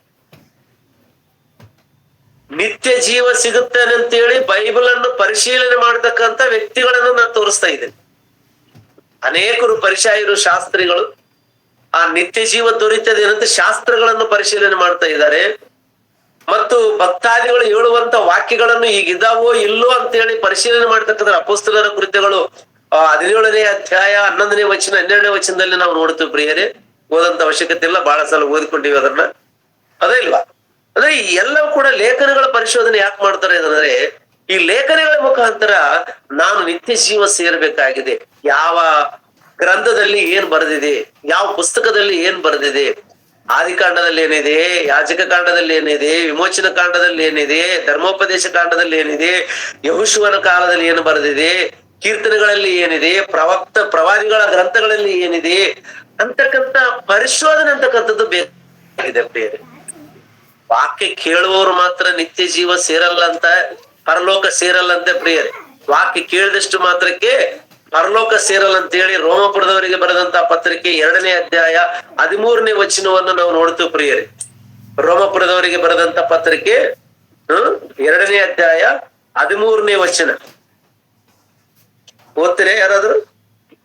ಧರ್ಮಶಾಸ್ತ್ರ ಕೇಳಿದ ಮಾತ್ರದಿಂದಲೇ ಯಾರು ದೇವರ ಸನ್ನಿಧಿಯಲ್ಲಿ ನೀತಿವಂತರಾಗುವುದಿಲ್ಲ. ಧರ್ಮಶಾಸ್ತ್ರ ಕೇಳಿದಷ್ಟು ಮಾತ್ರಕ್ಕೆ ಯಾರು ನೀತಿವಂತರಾಗಲ್ಲ ಅಂತ ಪ್ರಿಯರೇ. ಮತ್ತೆ ಯಾರು ನೀತಿವಂತರಾಗ್ತಾರೆ? ಅದನ್ನು ತಿಳ್ಕೊಂಡು ಅರ್ಥ ಮಾಡಿಕೊಂಡು ಅದರಂತೆ ಯಾರು ನಡೀತಾರೋ ಅವರು ಮಾತ್ರ ನಿತ್ಯ ಜೀವವನ್ನು ಹೊಂದಿಕೊಳ್ಳುವಂತವರಾಗಿದ್ದಾರೆ. ಅಂದ್ರೆ ಲೇಖನಗಳ ಪರಿಶೋಧನೆ ಅಂತಕ್ಕಂಥದ್ದು ಹೇಗಿರ್ಬೇಕಂತ ಅದನ್ನು ತಿಳ್ಕೊಂಡು ಅರ್ಥ ಮಾಡಿಕೊಂಡು ಜೀವಿಸುವುದಕ್ಕಾಗಿ ಲೇಖನಗಳ ಪರಿಶೋಧನೆ ಮಾಡ್ಬೇಕು. ಬಹಳಷ್ಟು ಜನ ಬೈಬಲ್ ಯಾಕೆ ಓದ್ತಾರೆ ಅಂದ್ರೆ ಕೆಲವರು ಯಾರಂದ್ರೆ ಹೇತುವಾದಿಗಳು ಅಥವಾ ನಾಸ್ತಿಕರು, ಬೈಬಲ್ ಅನ್ನು ತಪ್ಪಿಡಿಬೇಕಂತ ಆಲೋಚನೆ ಮಾಡಿದವರು ಬೈಬಲ್ ಅನ್ನು ಯಾಕೆ ಓದ್ತಾರೆ ಅಂದ್ರೆ ತಪ್ಪು ಹುಡುಕುವುದಕ್ಕಾಗಿ ಬೈಬಲ್ ಓದ್ತಿರ್ತಾರೆ. ತಪ್ಪುಗಳನ್ನು ಹುಡುಕುವುದಕ್ಕಾಗಿ ಬೈಬಲ್ ಅನ್ನು ಓದ್ತಿರ್ತಾರೆ. ಬಹಳಷ್ಟು ಜನ ಹಂಗ ಹುಡುಕಿ ಅದರಲ್ಲಿ ತಪ್ಪು ಕಂಡಿಲ್ಲ, ಇವ್ರ ತಪ್ಪುಗಳೇ ಅರ್ಥ ಮಾಡಿಕೊಂಡು ಅವರು ಬದಲಾವಣೆ ಆಗಿ ಕ್ರಿಸ್ತನ ರಾಜ್ಯ ಸುವಾರ್ತೆಯನ್ನು ಮಾಡ್ತಕ್ಕಂತ ಸೇವಕರಾಗಿದ್ದಾರೆ ಇವತ್ತು ಅನೇಕರು ಕೂಡ. ಬೈಬಲ್ ಅನ್ನು ತಪ್ಪು ಹುಡುಕುವುದಕ್ಕಾಗಿ ಇದರಲ್ಲಿ ಏನಾದ್ರೂ ತಪ್ಪು ಸಿಗುತ್ತಾ, ತಪ್ಪಿರ್ಬೋದು, ಇದನ್ನ ತಪ್ಪು ಕಂಡಿಡಿದು ಇದನ್ನ ಸಮಾಜಕ್ಕೆ ತಿಳಿಸಬೇಕು, ಬೈಬಲ್ ಬಹಳ ಸುಳ್ಳಿದೆ ಅಂತ ಹೇಳಿ ಪರಿಶೀಲನೆ ಮಾಡಿದ್ದಾರೆ. ಸುಳ್ಳು ಹುಡುಕುವುದಕ್ಕಾಗಿ ಬೈಬಲ್ ಅನ್ನು ಪರಿಶೀಲನೆ ಮಾಡಿ ಸತ್ಯವನ್ನು ಗ್ರಹಿಸಿಕೊಂಡಿದ್ದಾರೆ ಅನೇಕರು. ಇವತ್ತು ಬಹಳ ವರ್ಷಗಳಿಂದ ಕ್ರೈಸ್ತರಾಗಿರ್ತಕ್ಕಂಥ ನಾವು ಲೇಖನಗಳ ಪರಿಶೀಲನೆ ಮಾಡೋದು ಬಿಟ್ಟು ಹೇಳುವುದನ್ನು ಕೇಳಿ ಏನಾಗ್ತಾ ಇದೀವಿ, ಮರೆತು ಹೋಗ್ತಾ ಇದ್ದೀವಿ. ಹೇಳುವುದನ್ನು ಕೇಳಿ ಜ್ಞಾನ ಇದೆ, ಬುದ್ಧಿ ಇದೆ, ವಿವೇಕ ಇದೆ, ಎಲ್ಲಾ ಗ್ರಹಿಸುವಂತ ಆಲೋಚನೆಗಳಿದಾವೆ. ಒಳ್ಳೇದ್ಯಾವುದು ಕೆಟ್ಟದ್ಯಾವುದು ಅಂತಕ್ಕಂತ ಬುದ್ಧಿ ನಮಗಿದೆ. ಪ್ರತಿ ಟೆಕ್ನಾಲಜಿ ಇಂಪ್ರೂವ್ಮೆಂಟ್ ಆಗ್ತಾ ಇದೆ. ನಾವು ಈ ಲೋಕದಲ್ಲಿ ಎಲ್ಲಾ ವಿಷಯಗಳಲ್ಲಿ ಇಂಪ್ರೂವ್ಮೆಂಟ್ ಆಗ್ತಾ ಇದ್ದೀವಿ. ಆದ್ರೆ ದೇವರ ವಾಕ್ಯಕ್ಕೆ ಬಂದಾಗ ಮಾತ್ರ ಈ ಪುಸ್ತಕ ಬೈಬಲ್ ಅಂತಕ್ಕಂಥ ಈ ಪುಸ್ತಕನ ನಾವು ಅರ್ಥ ಮಾಡಿಕೊಳ್ಳುವುದಕ್ಕೆ ಪ್ರಯತ್ನ ಮಾಡ್ತಾ ಇಲ್ಲ ಪ್ರಿಯರೇ. ಹೋಗ್ಲಿ, ಯಾರಾದ್ರೂ ಹೇಳಿದ್ರೆ ನನಗೆ ಅರ್ಥ ಆಗುತ್ತಾ ಬ್ರದರ್, ಓದಿದ್ರೆ ನನಗೆ ಅರ್ಥ ಆಗಲ್ಲ ಅಂತಂದ್ರೆ ಇವತ್ತು ಆಡಿಯೋ ಬೈಬಲ್ ಬಂದಿದೆ ಪ್ರಿಯರೇ. ಆಡಿಯೋ ಬೈಬಲ್ ನೋಡ್ತಾ ಇದ್ದೀರಾ ನೀವು? ಆಡಿಯೋ ಬೈಬಲ್ ಇದೆ. ಆದಿಕಾಂಡದಿಂದ ಮೊದಲುಗೊಂಡು ಪ್ರಕಟಣಾ ಗ್ರಂಥದವರೆಗೆ ಆ ಅಧ್ಯಾಯಗಳನ್ನು ವಚನಗಳನ್ನು ಸಂಪೂರ್ಣವಾಗಿ ಓದಿ ತಿಳಿಸುವಂತ ಒಂದು ಆಡಿಯೋ ಬೈಬಲ್ ಬಂದಿದೆ. ಹೋಗ್ಲಿ, ಅದಾದ್ರೂ ಏನಾದ್ರೂ ಕೇಳ್ತಾ ಇದ್ದೀವಿ ಇವತ್ತು ಅಂತಂದ್ರೆ ಆ ಆಡಿಯೋ ಬೈಬಲ್ ಅನ್ನು ಕೂಡ ನಾವು ಕೇಳ್ತಾ ಇಲ್ಲ. ವಿಡಿಯೋ ಬೈಬಲ್ ಕೂಡ ನಮಗೆ ಅರ್ಥ ಆಗ್ತಾ ಇಲ್ಲ. ಯಾಕಂದ್ರೆ ಇದು ವಿಡಿಯೋ ಬೈಬಲ್. ಇದು ನಮಗೆ ಕಣ್ಣಿಗೆ ಅಕ್ಷರವನ್ನು ಕಾಣುತ್ತೆ. ಒಂದು ಸಲ ಬಿಟ್ಟು 10 ಸಲ ಇದನ್ನ ಪರಿಶೀಲನೆ ಮಾಡಿ ತಿಳ್ಕೊಳ್ಳುವಂತ ಅವಕಾಶ ದೇವರು ನಮಗೆ ಈ ಬೈಬಲ್ ನಮ್ ಕೈಯಲ್ಲಿಟ್ಟಿದ್ದಾನೆ ಪ್ರಿಯರೇ. ಅದೇ ಇಲ್ವಾ? ಯಾಕೆ ಈ ಬೈಬಲ್ ನಮಗೆ ಕೈಯಲ್ಲಿ ಇಟ್ಟಿದ್ದಾನಂದ್ರೆ ಇದನ್ನು ನೀನು ಓದಬೇಕು, ಇದನ್ನು ತಿಳ್ಕೊಳ್ಬೇಕು, ಇದನ್ನು ಗ್ರಹಿಸಿಕೊಳ್ಳಬೇಕು, ನಿತ್ಯ ಜೀವ ನೀನು ಪಡ್ಕೊಳ್ಬೇಕು. ಇದು ಗ್ರಹಿಸಿಕೊಳ್ಳದೆ ಇದ್ರೆ ಈ ಲೇಖನಗಳು ನಿನ್ನ ಮೈಂಡ್ಗೆ ಹತ್ತದಿದ್ರೆ ಹೇಳುವಂತ ವಾಕ್ಯ ಆಗಿರ್ಬೋದು ಅಥವಾ ನೀನು ಓದುವಂತ ವಾಕ್ಯ ಆಗಿರ್ಬೋದು, ನಿನಗೆ ಅರ್ಥ ಆಗ್ಲಿಲ್ಲ ಅಂದ್ರೆ ವ್ಯರ್ಥ ಪ್ರಿಯರೇ, ವ್ಯರ್ಥ. ಏನ್ರಿ ಇಷ್ಟು ಸ್ಪಷ್ಟವಾಗಿ ನಮಗೆ ಬೇಕಾಗಿರ್ತಕ್ಕಂಥ ಲ್ಯಾಂಗ್ವೇಜ್ ನಲ್ಲಿ, ನಮಗೆ ಬೇಕಾಗಿರ್ತಕ್ಕಂಥ ಭಾಷೆಯಲ್ಲಿ ಸ್ಪಷ್ಟವಾಗಿ ಬರೆದಿಟ್ಟಿದ್ದಾನೆ ಬೈಬಲ್ನ. ಕನ್ನಡದಲ್ಲಿ, ತೆಲುಗುನಲ್ಲಿ, ತಮಿಳು, ಮಲಯಾಳಂ, ನಮ್ಮ ಭಾರತ ದೇಶದಲ್ಲಿ ಎಷ್ಟು ಲ್ಯಾಂಗ್ವೇಜ್ ಇದಾವೋ ಅಷ್ಟು ಲ್ಯಾಂಗ್ವೇಜ್ ನಲ್ಲಿ ಬೈಬಲ್ ಅನ್ನು ಪ್ರಿಂಟ್ ಮಾಡಿಕೊಟ್ಟಿದ್ದಾನೆ ದೇವರು. ಎಷ್ಟು ಒಳ್ಳೆ ದೇವರು ಒಂದ್ಸಲ ಆಲೋಚನೆ ಮಾಡ್ರಿ. ಕೆಲವು ಬೇರೆ ಪುಸ್ತಕಗಳು ಕೆಲವು ಭಾಷೆಗಳಲ್ಲಿ ಮಾತ್ರ ಸೀಮಿತವಾಗಿದೆ ಪ್ರಿಯರೇ, ಆದ್ರೆ ಬೈಬಲ್ ಮಾತ್ರ ಎಲ್ಲಾ ಭಾಷೆಗಳಿಗೆ ತರ್ಜುಮಾ ಮಾಡಿ ಕಷ್ಟಪಟ್ಟು ನಮ್ಮ ಕೈಗೆ ತಂದು ಕೊಟ್ಟಿದ್ದಾರೆ ನಮ್ಮ ಹಿಂದಿನ ಭಕ್ತಾದಿಗಳು ಪ್ರಿಯರೇ. ಸರಳವಾದ ನಿಮ್ಮ ಭಾಷೆಗಳಲ್ಲಿ ನೀವು ಓದ್ಕೊಳ್ರಿ, ತಿಳ್ಕೊಳ್ರಿ, ಸತ್ಯವನ್ನು ಗ್ರಹಿಸ್ಕೊಳ್ರಿ, ಲೇಖನಗಳ ಪರಿಶೀಲನೆ ಮಾಡಿ ತಿಳ್ಕೊಳ್ರಿ ಅಂತ ಹೇಳ್ತಾ ಇದೆ ಪ್ರಿಯರೇ ವಾಕ್ಯ. ಲೇಖನಗಳನ್ನು ಪರಿಶೀಲನೆ ಮಾಡಿ ತಿಳ್ಕೊಳ್ಬೇಕಾಗಿದೆ ಅಂತ. ಯಾವ ರೀತಿ ನೀನು ಪರಿಶೀಲನೆ ಮಾಡ್ಬೇಕಾಗಿದೆ ಅಂತ, ಅದಕ್ಕೆ ಬೈಬಲ್ ಅನ್ನು ಹುಡುಕಬೇಕಾಗಿದೆ. ನಾವು ಮತ್ತೊಂದು ಸುವಾರ್ತೆಯಲ್ಲಿ ಒಂದು ಮಾತು ತೋರಿಸ್ತೇನೆ ಪ್ರಿಯರೇ. ಮತ್ತೊಂದು ಸುವಾರ್ತೆ 7ನೇ ಅಧ್ಯಾಯ 8ನೇ ವಚನ ಇರಬೇಕು ಪ್ರಿಯರೇ. 7ನೇ ಅಧ್ಯಾಯ 8ನೇ ವಚನ. 7ನೇ ಅಧ್ಯಾಯ 8ನೇ ವಚನ. ಯಾಕಂದ್ರೆ ಬೇಡಿಕೊಳ್ಳುವ ಪ್ರತಿಯೊಬ್ಬನು ಹೊಂದುವನು, ಹುಡುಕುವವನಿಗೆ ಸಿಕ್ಕುವುದು, ತಟ್ಟುವವನಿಗೆ ತೆರೆಯುವುದು. ನಿಮ್ಮಲ್ಲಿ ಸಾಕು ಪ್ರಿಯರೇ, ಇಷ್ಟೇ ಓದ್ಕೊಳ್ಳೋಣ ನಾವು. ಏನ್ರಿ ಮತ್ತೊಂದ್ಸಲ, ಬೇಡಿಕೊಳ್ಳಿರಿ ನಿಮಗೆ ದೊರೆಯುವುದು, ಹುಡುಕಿರಿ ನಿಮಗೆ ಸಿಕ್ಕುವುದು, ತಟ್ಟಿರಿ ನಿಮಗೆ ತೆರೆಯುವುದು. ಯಾಕಂದ್ರೆ ಬೇಡಿಕೊಳ್ಳುವ ಪ್ರತಿಯೊಬ್ಬನು ಹೊಂದುವನು, ಹುಡುಕುವವನಿಗೆ ಸಿಕ್ಕುವುದು, ತಟ್ಟುವವನಿಗೆ ತೆರೆಯುವುದು ಎಂಬುದಾಗಿ. ಅಂದ್ರೆ ಲೇಖನಗಳಲ್ಲಿ ನೀನು ಏನ್ ಮಾಡ್ಬೇಕಾಗಿದೆ? ಹುಡುಕಬೇಕಾಗಿದೆ. ಹುಡುಕುವುದಕ್ಕಿಂತ ಮುಂಚಿತವಾಗಿ ನೀನು ಕೇಳಬೇಕಾಗಿದೆ. ಯಾರನ್ನ? ದೇವರು. ಏನಂತ? ದೇವರೇ, ನಿನ್ನ ಜೀವವುಳ್ಳ ಗ್ರಂಥವನ್ನು ನಾನು ಓದಿಕೊಳ್ಳುವಾಗ ನನಗೆ ಅರ್ಥ ಆಗುವುದಕ್ಕೆ ಸಹಾಯ ಮಾಡು. ನಿನ್ನ ಆತ್ಮದ ಜ್ಞಾನವನ್ನು ನನಗೆ ದಯಪಾಲಿಸು. ಯಾಕಂದ್ರೆ ಆತ್ಮದ ಜ್ಞಾನ ನಮಗಿಲ್ಲದಿದ್ದರೆ, ದೇವರ ಸಹಾಯ ಇಲ್ಲದಿದ್ದರೆ ಬೈಬಲ್ ನಮಗೆ ಅರ್ಥ ಆಗಲ್ಲ ಪ್ರಿಯರೇ.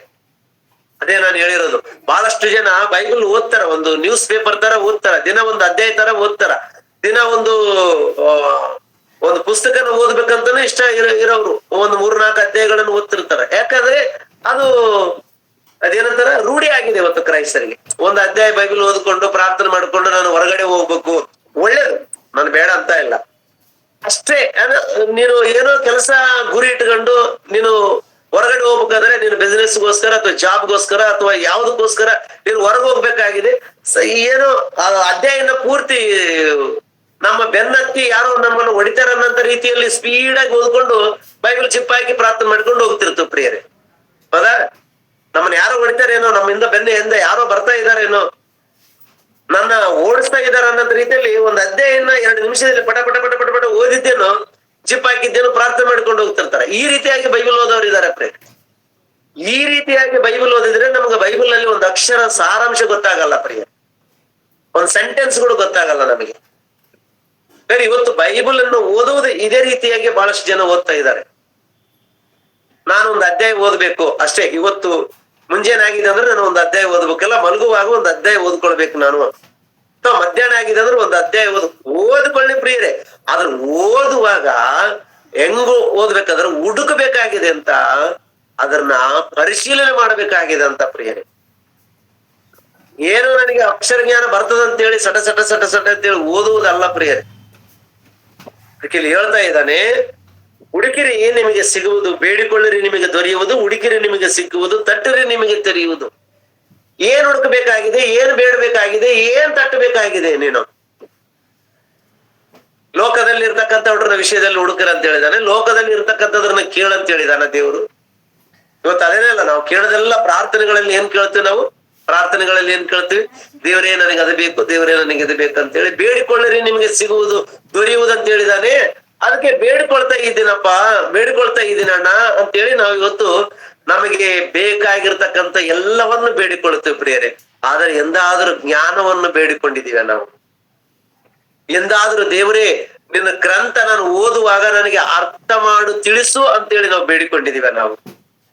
ನಿನ್ನ ಬೈಬಲ್, ನಿನ್ನ ಪುಸ್ತಕ ಇದು, ನಿನ್ನ ಜೀವವುಳ್ಳ ಗ್ರಂಥ ನಾನು ಓದ್ತಾ ಇದ್ದೀನಿ, ನನಗೆ ಅರ್ಥ ಆಗ್ತಾ ಇಲ್ಲ ದೇವ್ರೆ, ಹೆಂಗಾದ್ರೂ ಮಾಡಿ ಹೇಗಾದ್ರೂ ಮಾಡಿ ನನಗೆ ಅರ್ಥ ಮಾಡಿ ತಿಳಿಸು ದೇವರಂತೇಳಿ ಕೇಳಿಕೊಂಡಿದೀವ ನಾವು? ಆಲೋಚನೆ ಮಾಡ್ರಿ ಪ್ರೀತಿಯುಳ್ಳಂತ ದೇವರ ಮಕ್ಕಳೇ. ಆ ರೀತಿ ನಾವು ಏನು ಬೇಡ್ತಾ ಇಲ್ಲ. ನಾವು ಬೇಡ್ತಾ ಇರೋದು ಎಂತದಂದ್ರೆ ಲೋಕ ಸಂಬಂಧವಾದಂತ ಅಥವಾ ಕುಟುಂಬಕ್ಕೆ ಬೇಕಾಗಿರ್ತಕ್ಕಂಥ ಅಥವಾ ನಮ್ಮ ಅಗತ್ಯಗಳನ್ನು ನೆರವೇರಿಸಿಕೊಳ್ಳುವುದಕ್ಕಾಗಿ ನಾವಿವತ್ತು ಬೇಡಿಕೊಳ್ತಾ ಇದ್ದೀವಿ ಪ್ರೀತಿಯುಳ್ಳಂತ ದೇವರ ಮಕ್ಕಳೇ. ಆಲೋಚನೆ ಮಾಡ್ರಿ, ದೇವರು ಕೇಳದಿದ್ದು ಏನು ನೋಡ್ರಿ ಪ್ರಿಯರೇ. ಒಂದ್ಸಲ ಯೆರೆಮೀಯನ ಪುಸ್ತಕ ಯೆರೆಮೀಯನ ಗ್ರಂಥ 33ನೇ ಅಧ್ಯಾಯ ಓದ್ರಿ ಪ್ರಿಯರೇ. ಒಂದು ಅದ್ಭುತವಾದಂತ ವಿಷಯನ ದೇವ್ರು ನಮ್ಗೆ ಅಲ್ಲಿ ತಿಳಿಸ್ತಾ ಇದ್ದಾನೆ. 33ನೇ ಅಧ್ಯಾಯ 3ನೇ ವಚನವನ್ನು ಓದ್ಕೊಳ್ಳೋಣ ಪ್ರಿಯರೇ. 33ನೇ ಅಧ್ಯಾಯ 3ನೇ ವಚನ. 3ನೇ ವಚನ, ನನ್ನನ್ನು ಕೇಳಿಕೋ, ನಾನು ನಿನಗೆ ಸದುತ್ತರವನ್ನು ದಯಪಾಲಿಸಿ ನಿನಗೆ ತಿಳಿಯದ ಮಹತ್ತದ ಗೂಢಾರ್ಥಗಳನ್ನು ಗೋಚರಪಡಿಸುವೆನು. ಏನ್ ತಿಳಿಸ್ತಾನಂತೆ? ಮತ್ತೊಂದ್ಸಲ ಓದ್ರೆ ಪ್ರಿಯರೇ, ಮತ್ತೊಂದ್ಸಲ. ನನ್ನನ್ನು ಕೇಳಿಕೋ, ನಾನು ನಿನಗೆ ಸದುತ್ತರವನ್ನು ದಯಪಾಲಿಸಿ ನಿನಗೆ ತಿಳಿಯದ ಮಹತ್ತಾದ ಗೂಢಾರ್ಥಗಳನ್ನು ಗೋಚರಪಡಿಸುವೆನು. ನನ್ನ ಕೇಳು ದೇವ್ರೇ, ನನಗೆ ಬೈಬಲ್ ಅರ್ಥ ಆಗ್ತಾ ಇಲ್ಲ, ಈ ಲೇಖನಗಳು ನನಗೆ ಗೊತ್ತಾಗ್ತಾ ಇಲ್ಲ ದೇವ್ರೇ ಅಂತ ಒಂದು ಸಲ ನನ್ನ ಕೇಳು, ನಾನು ಗೂಢಾರ್ಥಗಳನ್ನು ತಿಳಿಸುತ್ತೇನೆ ನಿನಗೆ ಅಂತ ಹೇಳ್ತಾ ಇದ್ದಾನೆ. ನೀನ್ ಎಂದಾದ್ರೂ ದೇವ್ರನ್ನ ಕೇಳಿದೀಯಾ ಪ್ರೀತಿಯುಳ್ಳಂತ ದೇವರ ಮಕ್ಕಳ? ಒಂದ್ಸಲ ಆಲೋಚನೆ ಮಾಡ್ರಿ. ದೇವ್ರನ್ನ ಕೇಳ್ಬೇಕಂತೆ. ಬೇಡಿರಿ ನಿಮಗೆ ದೊರೆಯುವುದು.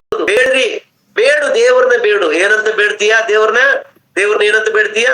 ದೇವ್ರೇ, ನಿನ್ನ ಜೀವವುಳ್ಳ ಗ್ರಂಥವನ್ನು ನಾನು ಓದಿ ತಿಳ್ಕೊಳ್ಳುವುದಕ್ಕೆ ನಾನು ಇಷ್ಟಪಡ್ತಾ ಇದ್ದೀನಿ, ಪ್ರತಿಯೊಂದು ಸಾರಾಂಶವನ್ನು ನನಗೆ ತಿಳಿಸು.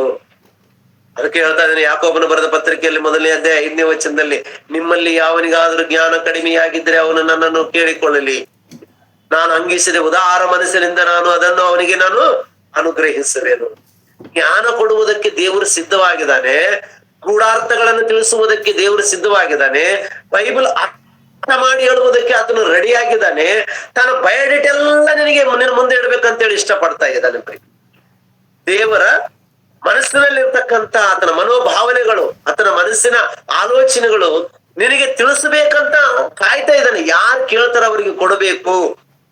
ಯಾರು ಕೇಳ್ತಾರ ನನಗೆ, ನೀನು ನನ್ನನ್ನು ಕೇಳಿಕೋ, ನಾನು ನಿನಗೆ ಸದುತ್ತರವನ್ನು ಕೊಡುವೆನು, ಉತ್ತರ ಕೊಡ್ತೀನಿ.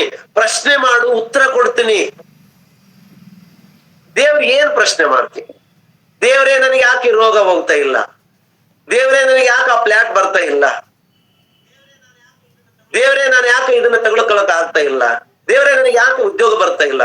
ದೇವ್ರೇ, ನನಗೆ ಯಾಕೆ ಮದುವೆ ಆಗ್ತಾ ಇಲ್ಲ? ದೇವ್ರೇ, ನನಗೆ ಯಾಕೆ ಮಕ್ಕಳಾಗ್ತಾ ಇಲ್ಲ? ಇದೇ ಕ್ವಶನ್ ಅಲ್ಲ? ನಿಮ್ಮಲ್ಲಿರೋ ಕ್ವಶನ್ಗಳೆಲ್ಲ ಇವೆ ಅಲ್ಲ? ಈ ಪ್ರಶ್ನೆಗಳು ಇಟ್ಟುಕೊಂಡು ಪ್ರಾರ್ಥನೆಯಲ್ಲಿ ನಾವು ದೇವರನ್ನ ಬೇಡ್ತಾ ಇದೀವಿ ಪ್ರಿಯ. ಅಂದ್ರೆ ನಮ್ಮ ಪ್ರಶ್ನೆ ಇದು ಏನಂತ ಇದೆ, ನಾನು ಈಗ ಓದಿದ್ನಲ್ಲ ಇಲ್ಲಿ ಇಷ್ಟು. ದೇವರೇ, ನನಗೆ ಇದು ಯಾಕೆ ಅರ್ಥ ಆಗ್ತಾ ಇಲ್ಲ ಅಂತ ಕೇಳೋ. ಒಂದು ಸಲ ಬಿಟ್ಟು 10 ಸಲ ಅದನ್ನ ಪರಿಶೋಧನೆ ಮಾಡು. ಆತನ ಮನಸ್ಸು ಪ್ರಿಯರೇ, ಬೈಬಲ್ ಆತನ ಮನಸ್ಸು, ಆತನಲ್ಲಿರತಕ್ಕಂತ ಎಲ್ಲವೂ ಕೂಡ ನಿನಗೆ ಹೇಳ್ಕೊಡ್ಬೇಕು ಅನ್ನೋದೇ ಆತನ ಒಂದು ಏನಾಗಿದೆ, ಗುರಿ ಆಗಿದೆ ಪ್ರಿಯ. ದೇವ್ರು ಹೇಳ್ಕೊಳ್ಬೇಕಂತ ಇಷ್ಟಪಡ್ತಾ ಇದ್ದಾನೆ, ನಿನಗೆ ಹೇಳ್ಬೇಕಂತ ಆತುರ ಪಡ್ತಾ ಇದ್ದಾನೆ ಪ್ರೀತಿಯುಳ್ಳಂತ ದೇವರ ಮಕ್ಕಳೇ. ನೋಡ್ರಿ ಪ್ರಿಯರೇ, ಎಷ್ಟ್ ಚಂದ ಹೇಳ್ತಾ ಇದ್ದಾನೆ. ನನ್ನನ್ನು ಕೇಳಿಕೋ, ನಾನು ನಿನಗೆ ಸದುತ್ತರವನ್ನು ದಯಪಾಲಿಸಿ ನಿನಗೆ ತಿಳಿಯದ ಮಹತ್ತದ ಗೂಢಾರ್ಥಗಳನ್ನು ಗೋಚರಪಡಿಸುವೆನು. ಕ್ಲಿಯರ್ ಕಟ್ ಆಗಿ ಹೇಳ್ತೀನಿ ನಾನು ಬಂದು ಕೇಳು ಮಗಳೇ, ನನ್ನ ಬಂದು ಕೇಳು, ಪ್ರಾರ್ಥನೆ ಮಾಡು ಬಾ. ಏನ್ ಬೇಕಾಗಿದೆ ದೇವ್ರನ್ನ ಬಿಡ್ತು ಪ್ರಿಯರೇ. ದೇವ್ರನ್ನ ಬಿಟ್ಟು ನಾವು ಯಾರ್ಯಾರನೋ ತಲೆ ತಿಂತಿರ್ತೀವಿ ನಾವು. ಅದಾ ಪ್ರಾರ್ಥನೆ ಮಾಡ್ಕೊಂಡು ಬೈಬಲ್ ಓದು ಪ್ರಿಯರೇ, ಅದ್ಭುತ ನಿನಗೆ ಅರ್ಥ ಆಗುತ್ತೆ ಪ್ರಿಯ. ದೇವ್ರನ್ನ ಕೇಳು, ದೇವ್ರೇ, ನಾನು ಈ ಪುಸ್ತಕ ಓದ್ತೀನಿ, ಅಥವಾ ಯೆರೆಮೀಯನೋ ಅಥವಾ ಎಜ್ಕೇಲನೋ ಅಥವಾ ಇನ್ನು ಸಣ್ಣ ಪುಸ್ತಕ, ಇಷ್ಟು ದೊಡ್ಡ ಪುಸ್ತಕ ಇವತ್ತಾಗಲ್ಲ, ಸಣ್ಣ ಪುಸ್ತಕ, 1 ಅಧ್ಯಾಯ 2 ಅಧ್ಯಾಯ 3 ಅಧ್ಯಾಯಗಳು ಇದಾವಲ್ಲ, ಸಣ್ಣ ಯೋನ ಪುಸ್ತಕದಿಂದ ಮೊದಲುಗೊಂಡು ಆ ಕಡೆ ಇರೋವೆಲ್ಲ ಸಣ್ಣ ಪುಸ್ತಕಗಳ, ಸಣ್ಣ ಪ್ರವಾದಿಗಳ ಪುಸ್ತಕಗಳು ಇವು ಓದ್ತೇನೆ, ನನಗೆ ಅರ್ಥ ತಿಳಿಸು ದೇವರೇ. ನಿನ್ನ ಜ್ಞಾನ ನನಗೆ ಅನುಗ್ರಹಿಸು. ಸೊಲೊಮೋನ ಮಹಾರಾಜನ ಜ್ಞಾನವನ್ನು ಕೇಳಿದ ಪ್ರಿಯ.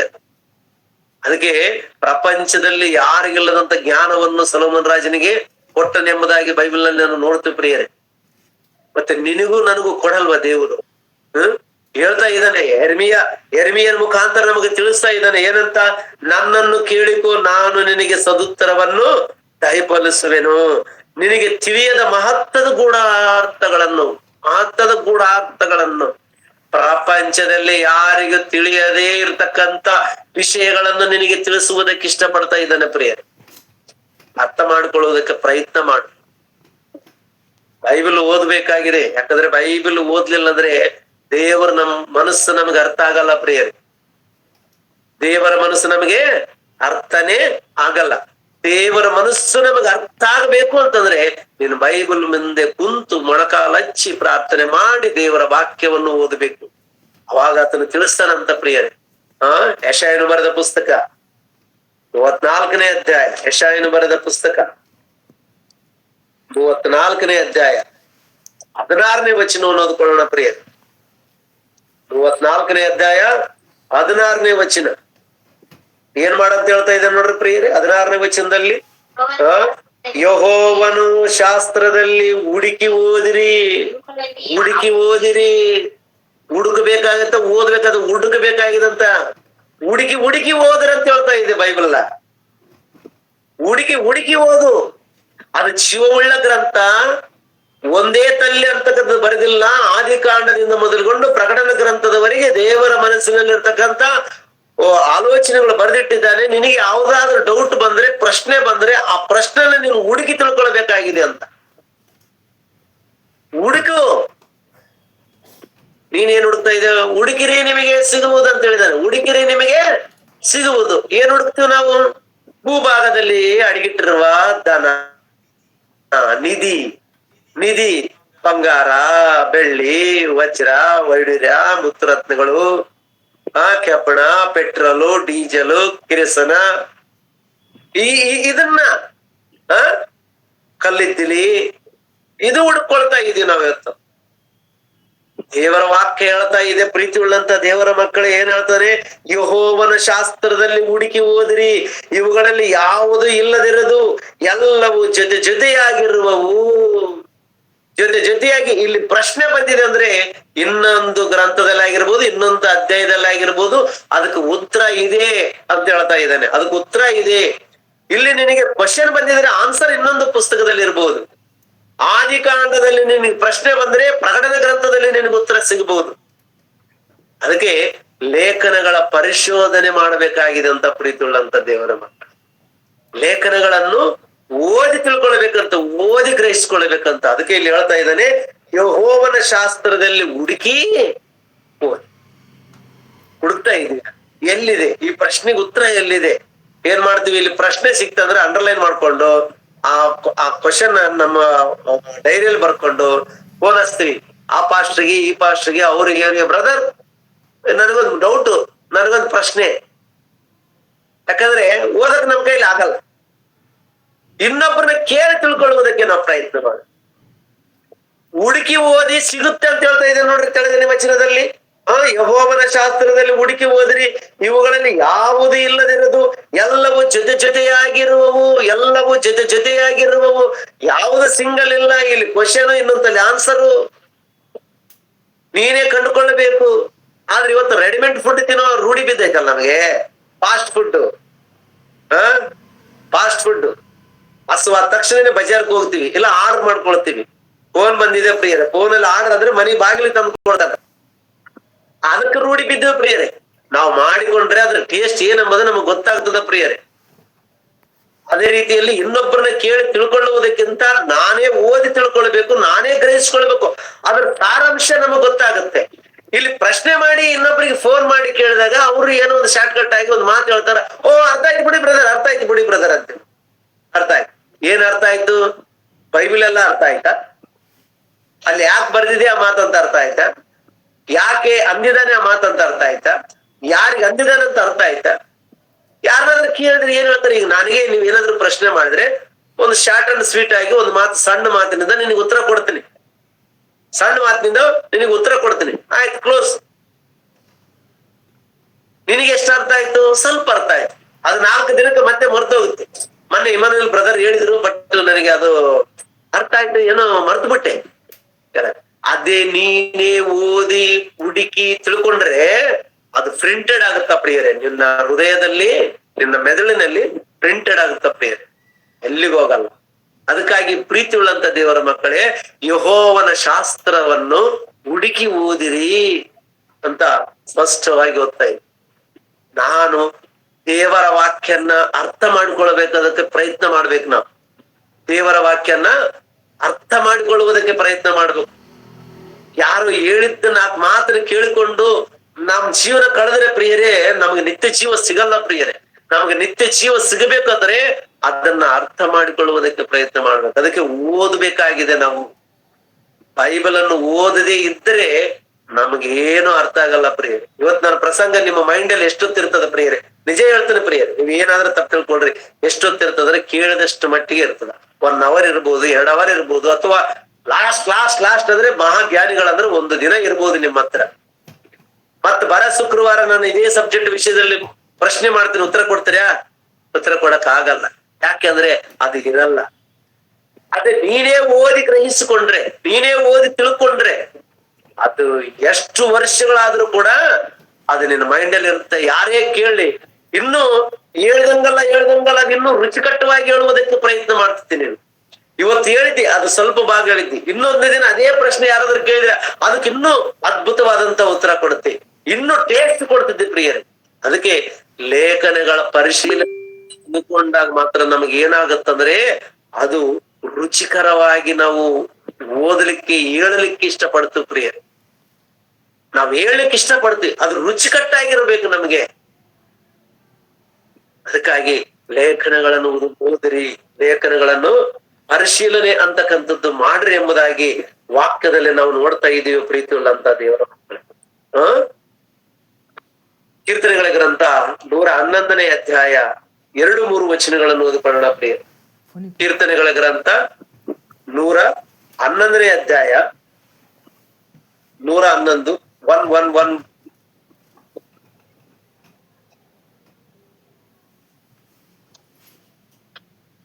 2-3 ವಚನಗಳನ್ನು ಓದಿಕೊಳ್ಳೋಣ. ಯೆಹೋವನ ಕೃತ್ಯಗಳು ಮಹತ್ವವಾದವುಗಳು, ಅವುಗಳಲ್ಲಿ ಸಂತೋಷಿಸುವವರು ಅವುಗಳನ್ನೇ ಧ್ಯಾನಿಸುವರು ಎಂಬುದಾಗಿದೆ ಪ್ರಿಯರೇ.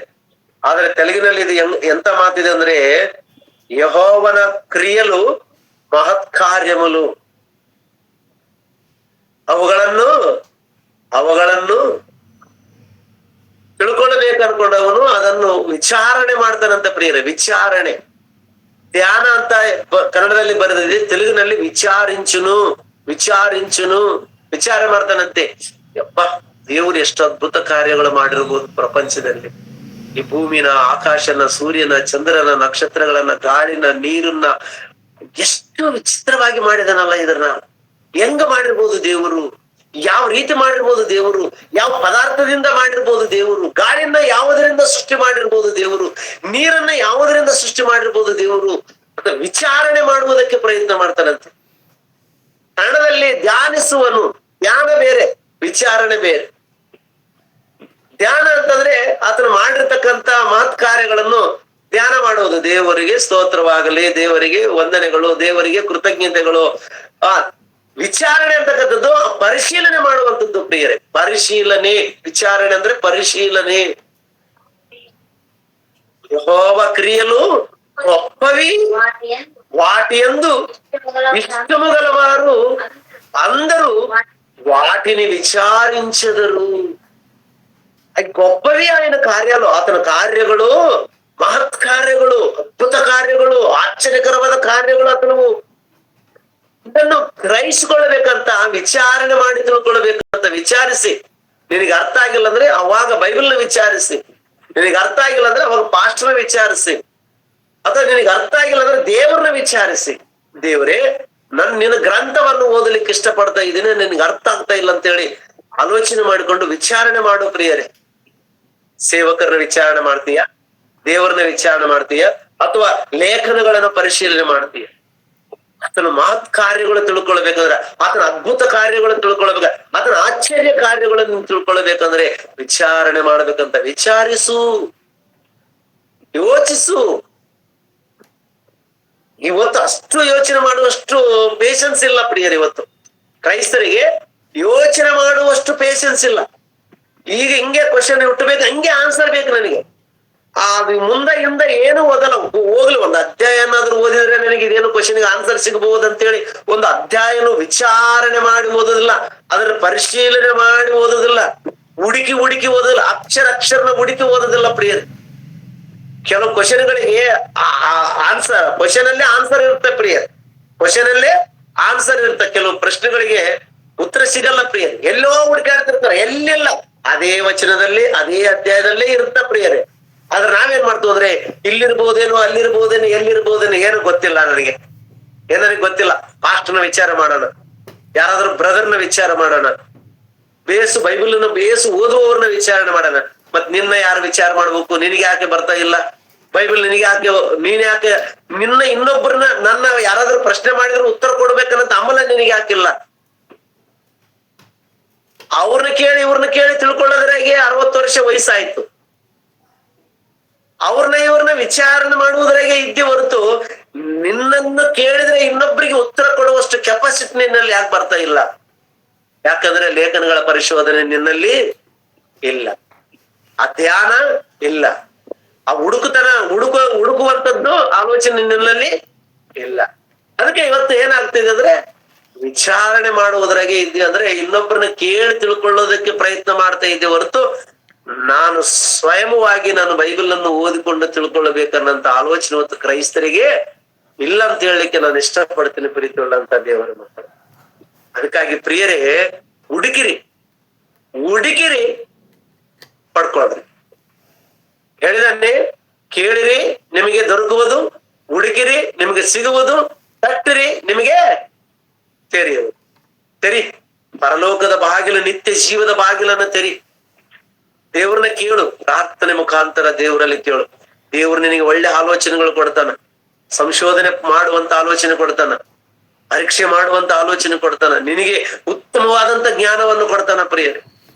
ಅದಕ್ಕೆ ಇನ್ನೊಬ್ಬರ ಮೇಲೆ ಯಾವಾಗ್ಲೂ ಡಿಪೆಂಡ್ ಆಗುವುದಕ್ಕೆ ಪ್ರಯತ್ನ ಮಾಡ್ಬೇಡ್ರಿ ನೀವು. ಇನ್ನೊಬ್ಬರ ಮೇಲೆ ಇನ್ನೊಬ್ಬರು ನನಗೆ ತಿಳಿಸ್ತಾರ ಬಿಡು, ಅವ್ರು ಹೇಳ್ತಾರ ಬಿಡು ಅಂತೇಳಿ ಇನ್ನೊಬ್ಬರ ಮೇಲೆ ಡಿಪೆಂಡ್ ಆಗಿ ಜೀವನ ಮಾಡುವಂಥದ್ದು ಕ್ರೈಸ್ತವ ಜೀವನ ಅಲ್ಲವೇ ಅಲ್ಲ ಪ್ರಿಯರೇ. ನಮಗೆ ಅನೇಕ ಭಕ್ತಾದಿಗಳು, ಜ್ಞಾನವಂತರು, ಜಯಶಾಲಿ ಪಿ.ಡಿ. ಸುಂದರರಾವ್ ಅವರು ನಮಗೆ ಮಹಾಜ್ಞಾನವನ್ನು ಕೊಟ್ಟಿದ್ದಾನೆ. ಬೈಬಲ್ನ ಯಾವ ರೀತಿ ಓದ್ಬೇಕಂತ ತಿಳಿಸಿಕೊಟ್ಟಿದ್ದಾನೆ.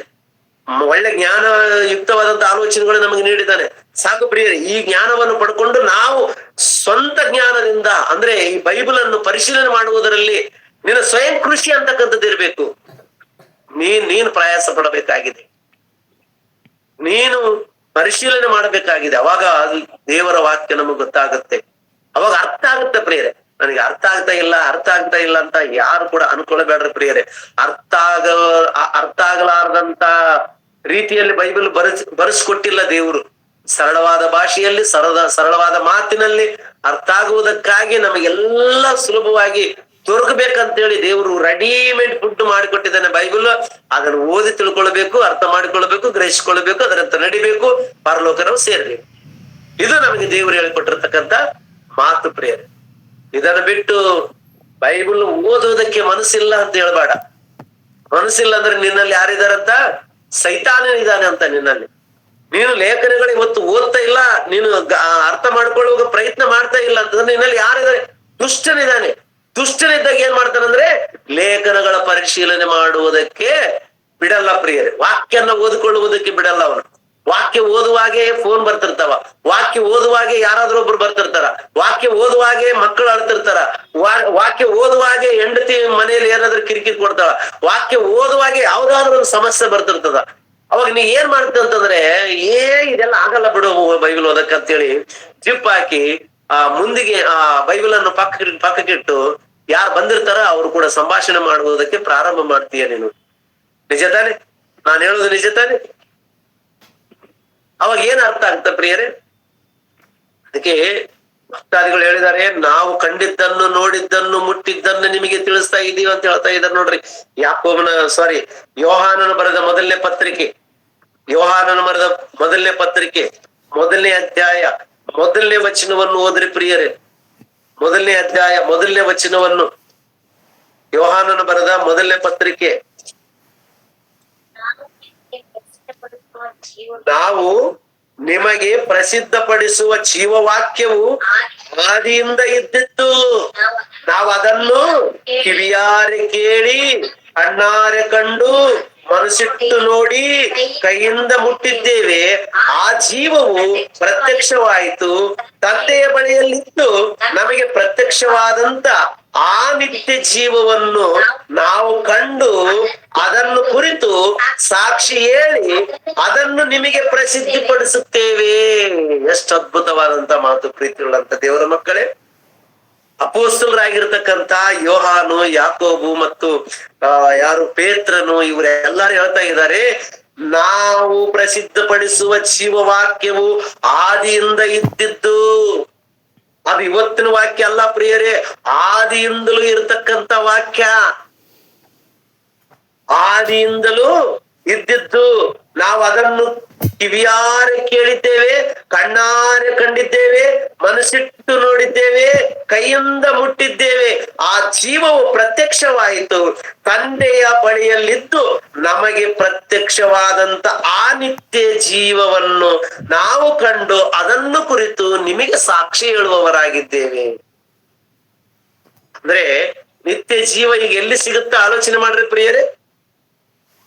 ನಿತ್ಯ ಜೀವ ಸಿಗಬೇಕಂದ್ರೆ ಲೇಖನಗಳ ಪರಿಶೀಲನೆ ಮಾಡಬೇಕು. ಅದು ಯಾರ ವಿಷಯವಾಗಿ ಸಾಕ್ಷಿ ಹೇಳ್ತಾ ಇದೆ ಅಂದ್ರೆ ಯೇಸು ಕ್ರಿಸ್ತನ ವಿಷಯವಾಗಿ ಸಾಕ್ಷಿ ಹೇಳ್ತಾ ಇದೆ. ಆದಿಯಲ್ಲಿ ವಾಕ್ಯವಿತ್ತು, ಆ ವಾಕ್ಯವು ದೇವರ ಬಳಿಯಲ್ಲಿತ್ತು, ಆ ವಾಕ್ಯವು ದೇವರಾಗಿತ್ತು, ಆ ವಾಕ್ಯವೇ ನರವತಾರವನ್ನು ತಾಳಿಕೊಂಡು ಈ ಲೋಕಕ್ಕೆ ಬಂತು. ಆ ವಾಕ್ಯವೆಂಬ ಕ್ರಿಸ್ತನನ್ನು ನಾವು ಕಣ್ಣಾರ ಕಂಡಿದ್ದೇವೆ, ಆತನು ಹೇಳುವಂತ ಮಾತುಗಳು ಕಿವಿಯಾರ ಕೇಳಿದ್ದೇವೆ, ಮನಸ್ಸಿಟ್ಟು ನೋಡಿದ್ದೇವೆ, ಆತನನ್ನು ಕೈಯಿಂದ ಮುಟ್ಟಿದ್ದೇವೆ, ಅದನ್ನೇ ನಾವು ನಿಮಗೆ ಬೋಧಿಸ್ತಾ ಇದ್ದೇವೆ.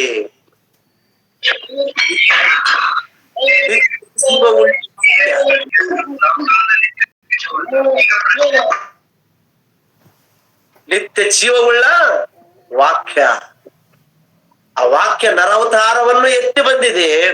ಆ ನರವತಾರ ಎತ್ತಿರತಕ್ಕಂತ ಯೇಸು ಕ್ರಿಸ್ತನೇ ಆ ನಿತ್ಯ ಜೀವ. ಆ ನಿತ್ಯ ಜೀವವನ್ನೇ ನಾನು ನಿಮಗೆ ಪ್ರಕಟಣೆ ಮಾಡ್ತಾ ಇದ್ದೀನಿ. ನಿತ್ಯ ಜೀವ ಎಲ್ಲಿದೆ ಪ್ರಿಯರೇ? ಕ್ರಿಸ್ತನಲ್ಲಿದೆ. ಈಗ ನಾವು ಕ್ರಿಸ್ತನ ಅನುಯಾಯಿಗಳು, ಕ್ರಿಸ್ತನ ಅನುಚರರುಗಳು, ಕ್ರಿಸ್ತನ ಹಿಂಬಾಲಕರು, ಕ್ರಿಸ್ತನನ್ನು ಅಂಗೀಕರಿಸಿಕೊಂಡು ಕ್ರಿಸ್ತನ ತ್ಯಾಗವನ್ನು ನೆನೆಸಿಕೊಂಡು ಕ್ರಿಸ್ತನಲ್ಲಿ ನಾವು ಇದ್ದರೆ ಆ ನಿತ್ಯ ಜೀವ ನಮಗೆ ಸಿಗುವುದು ಎಂಬುದಾಗಿ ಹೇಳ್ತಾ ಇದೆ ಪ್ರಿಯರೇ ವಾಕ್ಯ. ಪ್ರೀತಿಯುಳ್ಳಂತ ದೇವರ ಮಕ್ಕಳೇ, ಆಲೋಚನೆ ಮಾಡ್ರಿ, ಗ್ರಹಿಸಿಕೊಳ್ರಿ, ಅದಕ್ಕೆ ಲೇಖನಗಳ ಪರಿಶೀಲನೆ ಮಾಡ್ರಿ. ನಿಮ್ಮ ಕೈಯಲ್ಲಿರ್ತಕ್ಕಂತ ಜೀವವುಳ್ಳ ಪುಸ್ತಕ ಅದು ಕೇವಲ ನಿನಗೆ ಪೇಪರ್ ಕಾಣಬಹುದು ಪ್ರಿಯರೇ, ಇದು ನಿನಗೆ ಪೇಪರ್ ಅನ್ಸ್ಬಹುದು ಪ್ರಿಯರೇ. ಈ ಒಂದು ಅಧ್ಯಾಯದಲ್ಲಿ, ಈ ಒಂದು ಪೇಜಿನಲ್ಲಿ ನಿನಗೆ ನಿತ್ಯ ಜೀವ ಕೊಡುವಂತ ಮಾತುಗಳಿದಾವೆ ಅಂತಕ್ಕಂಥದ್ದನ್ನು ಮರಿಬೇಡ ನೀನು. ಅದಕ್ಕಾಗಿ ಯಾವಾಗಲೂ ಬೈಬಲ್ ಅನ್ನು ಓದಿರಿ, ಧ್ಯಾನಿಸ್ರಿ, ಆ ವಿಚಾರ ಮಾಡ್ರಿ, ಆಲೋಚನೆ ಮಾಡ್ರಿ. ನಿಮ್ ಮೈಂಡ್ಗೆ ಎಷ್ಟು ಓದಿದ್ರು ಕೂಡ ತಡ್ತಾ ಇಲ್ಲ ಅಂತ ದೇವರನ್ನ ಬೇಡ್ರಿ. ದೇವರನ್ನ ಬೇಡಿದಾಗ ಗೂಢಾರ್ಥಗಳನ್ನು, ಮರ್ಮವನ್ನು ನಿಮಗೆ ತಿಳಿಸ್ತೇನೆ ಎಂಬುದಾಗಿ ಹೇಳ್ತಾರೆ. ಯಾಕಂದ್ರೆ ತನ್ನ ಭಕ್ತಾದಿಗಳಿಗೆ ಹೇಳದೇ ಇರುವಂತದ್ದು ಯಾವುದೂ ಇರಲ್ಲ ಅಂತ ಪ್ರಿಯರೇ. ಎಲ್ಲವನ್ನು ಓಪನ್ ಆಗಿ ಬಿಚ್ಚಿ ಹೇಳುವಂತವನು ದೇವರಾಗಿದ್ದಾನೆ ಪ್ರಿಯರೇ. ಯಾಕಂದ್ರೆ ಕೊರಿಂಥದವರಿಗೆ ಬರೆದಂತ ಪತ್ರಿಕೆಯಲ್ಲಿ ಒಂದು ಮಾತು ಹೇಳ್ತಾ ಪ್ರಿಯರೇ, ನಾವು ಪರಿಶುದ್ಧಾತ್ಮ ಜ್ಞಾನವನ್ನು ಪಡ್ಕೊಂಡು ಇರುವವರಿಗೆ ಒಂದು ಅದ್ಭುತವಾದಂತ ಮಾತು. ಕೊರಿಂಥದವರಿಗೆ ಬರೆದಂತ ಮೊದಲನೇ ಪತ್ರಿಕೆ 2ನೇ ಅಧ್ಯಾಯ, ಮೊದಲನೇ ಪತ್ರಿಕೆ 2ನೇ ಅಧ್ಯಾಯ, 2ನೇ ಅಧ್ಯಾಯ 16ನೇ ವಚನ, 16ನೇ ವಚನ ಓದ್ರಿ ಪ್ರಿಯರೇ, ಅಥವಾ 15ನೇ ವಚನದಿಂದ ಓದ್ರಿ. ದೇವರಾತ್ಮನಿಂದ ನಡೆಸಿಕೊಳ್ಳುವವನು ಎಲ್ಲವನ್ನು ವಿಚಾರಿಸಿ ತಿಳ್ಕೊಳ್ಳುತ್ತಾನೆ, ಆದ್ರೆ ಇವನನ್ನು ಯಾವನಾದ್ರೂ ವಿಚಾರಿಸಿ ತಿಳ್ಕೊಳ್ಳುವುದಿಲ್ಲ. ಕರ್ತನ ಮನಸ್ಸನ್ನು ತಿಳ್ಕೊಂಡು ಆತನಿಗೆ ಉಪದೇಶಿಸುವವನ್ಯಾರು ಎಂದು ಬರೆದಿದೆಯಲ್ಲ. ನಮಗಾದರೂ ಕ್ರಿಸ್ತನ ಮನಸ್ಸು ದೊರಕಿತು. ನಮಗೆ ಕ್ರಿಸ್ತನ ಮನಸ್ಸು ದೊರಕಿದೆ. ಕ್ರಿಸ್ತನ ಮನಸ್ಸು ದೇವರ ಆತ್ಮನಿಂದ ನಡೆಸಿಕೊಳ್ಳುವವನು ಎಲ್ಲವನ್ನು ವಿಚಾರಿಸಿ ತಿಳ್ಕೊಳ್ಳುತ್ತಾನೆ. ಪರಿಶುದ್ಧಾತ್ಮ ನಿನಗಿದೇನ? ಜ್ಞಾನದ ಆತ್ಮನ ನಿನ್ನಲ್ಲಿದಾನ? ಆತನ ಎಲ್ಲವನ್ನು ವಿಚಾರಣೆ ಮಾಡಿ ತಿಳಿಸ್ತಾನಂತ ಪ್ರಿಯರೇ ನಿನಗೆ. ಅದಕ್ಕೆ ಪರಿಶುದ್ಧಾತ್ಮನ ಯಾಕೆ ಕಳಿಸಿದಾನಂತ ಯೇಸು ಸ್ವಾಮಿ? ಯೋಹಾನ ಬರೆದ ಸುವಾರ್ತೆ 16ನೇ ಅಧ್ಯಾಯ 12-13 ವಚನದಲ್ಲಿ ನೋಡೋಣ ಪ್ರಿಯರೇ. ಯೋಹಾನ ಬರೆದ ಸುವಾರ್ತೆ 16ನೇ ಅಧ್ಯಾಯ 12-13 ವಚನವನ್ನು ಓದ್ಕೊಳ್ಳೋಣ. ನಾನು ನಿಮಗೆ ಹೇಳಬೇಕಾಗಿದ್ದು ಇನ್ನೂ ಬಹಳ ಉಂಟು, ಆದರೆ ಸದ್ಯಕ್ಕೆ ಅದನ್ನು ಹೊರಲಾರಿರಿ. ಸತ್ಯದ ಆತ್ಮನು ಬಂದಾಗ ಆತನು ನಿಮ್ಮನ್ನು ಸತ್ಯಕ್ಕೆ ಸೇರಿಸುವನು. ನಿಮ್ಮನ್ನು ನಡೆಸಿಕೊಂಡು ಹೋಗಿ ಸಕಲ ವಿಷಯದಲ್ಲಿಯೂ ಸತ್ಯಕ್ಕೆ ಸೇರಿಸುವನು.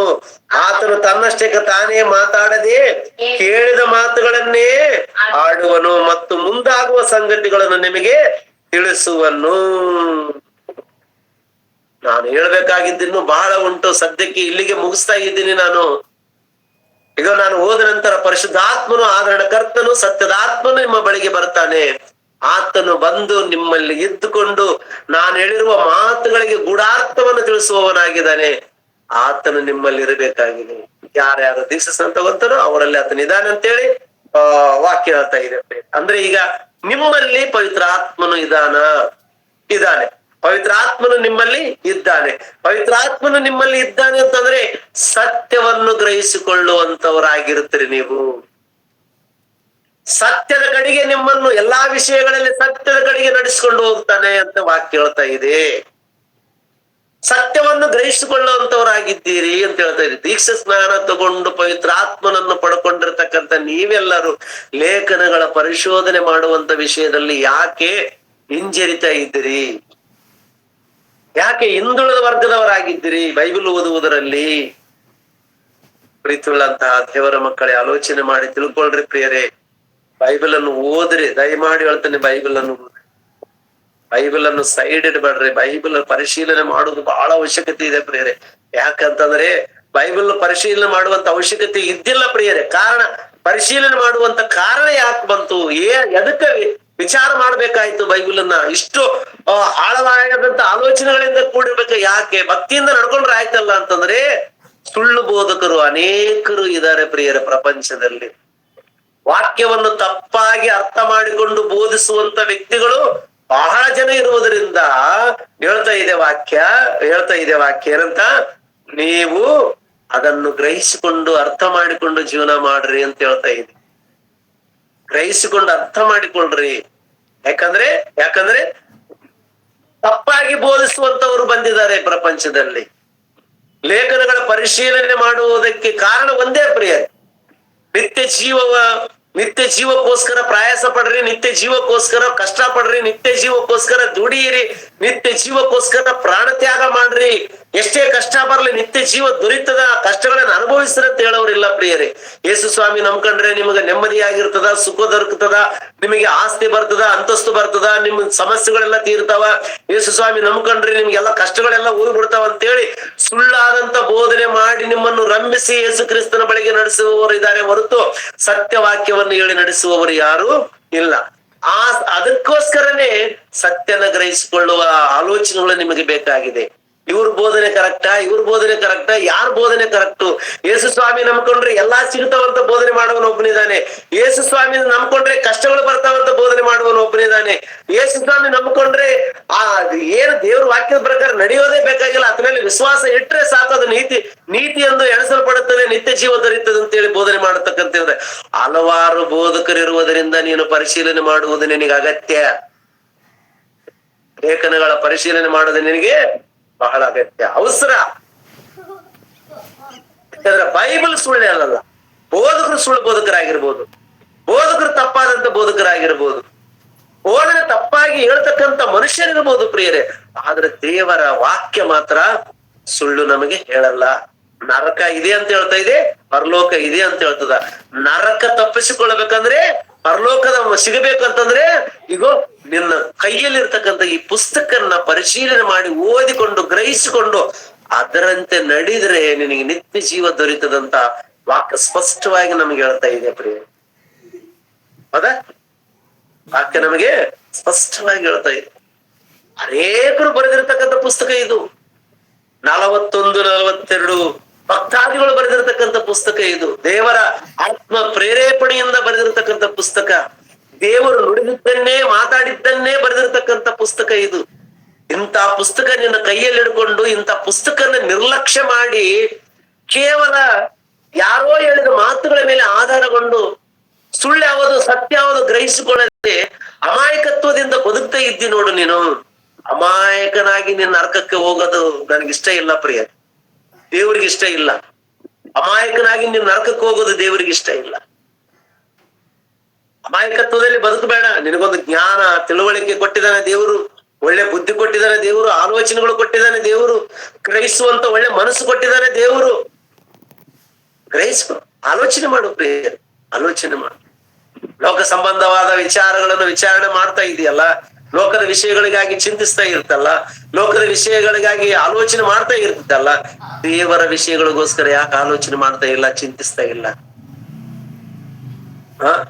ಅಯ್ಯೋ ನನಗೆ ಇದು ಯಾರಾದ್ರೂ ಹೇಳ್ಕೊಟ್ರೆ ಬೇಸಿತ್ತಲ್ಲ ಅಂತ ಆಲೋಚನೆ ಕೆಲವು ಭಕ್ತರಿಗೆ, ಇದನ್ನ ತಿಳ್ಕೊಳ್ಬೇಕಂತ ಆಲೋಚನೆ ಮಾಡ್ತಕ್ಕಂಥವ್ರು ಕೆಲವು ಭಕ್ತರು ಉಂಟು.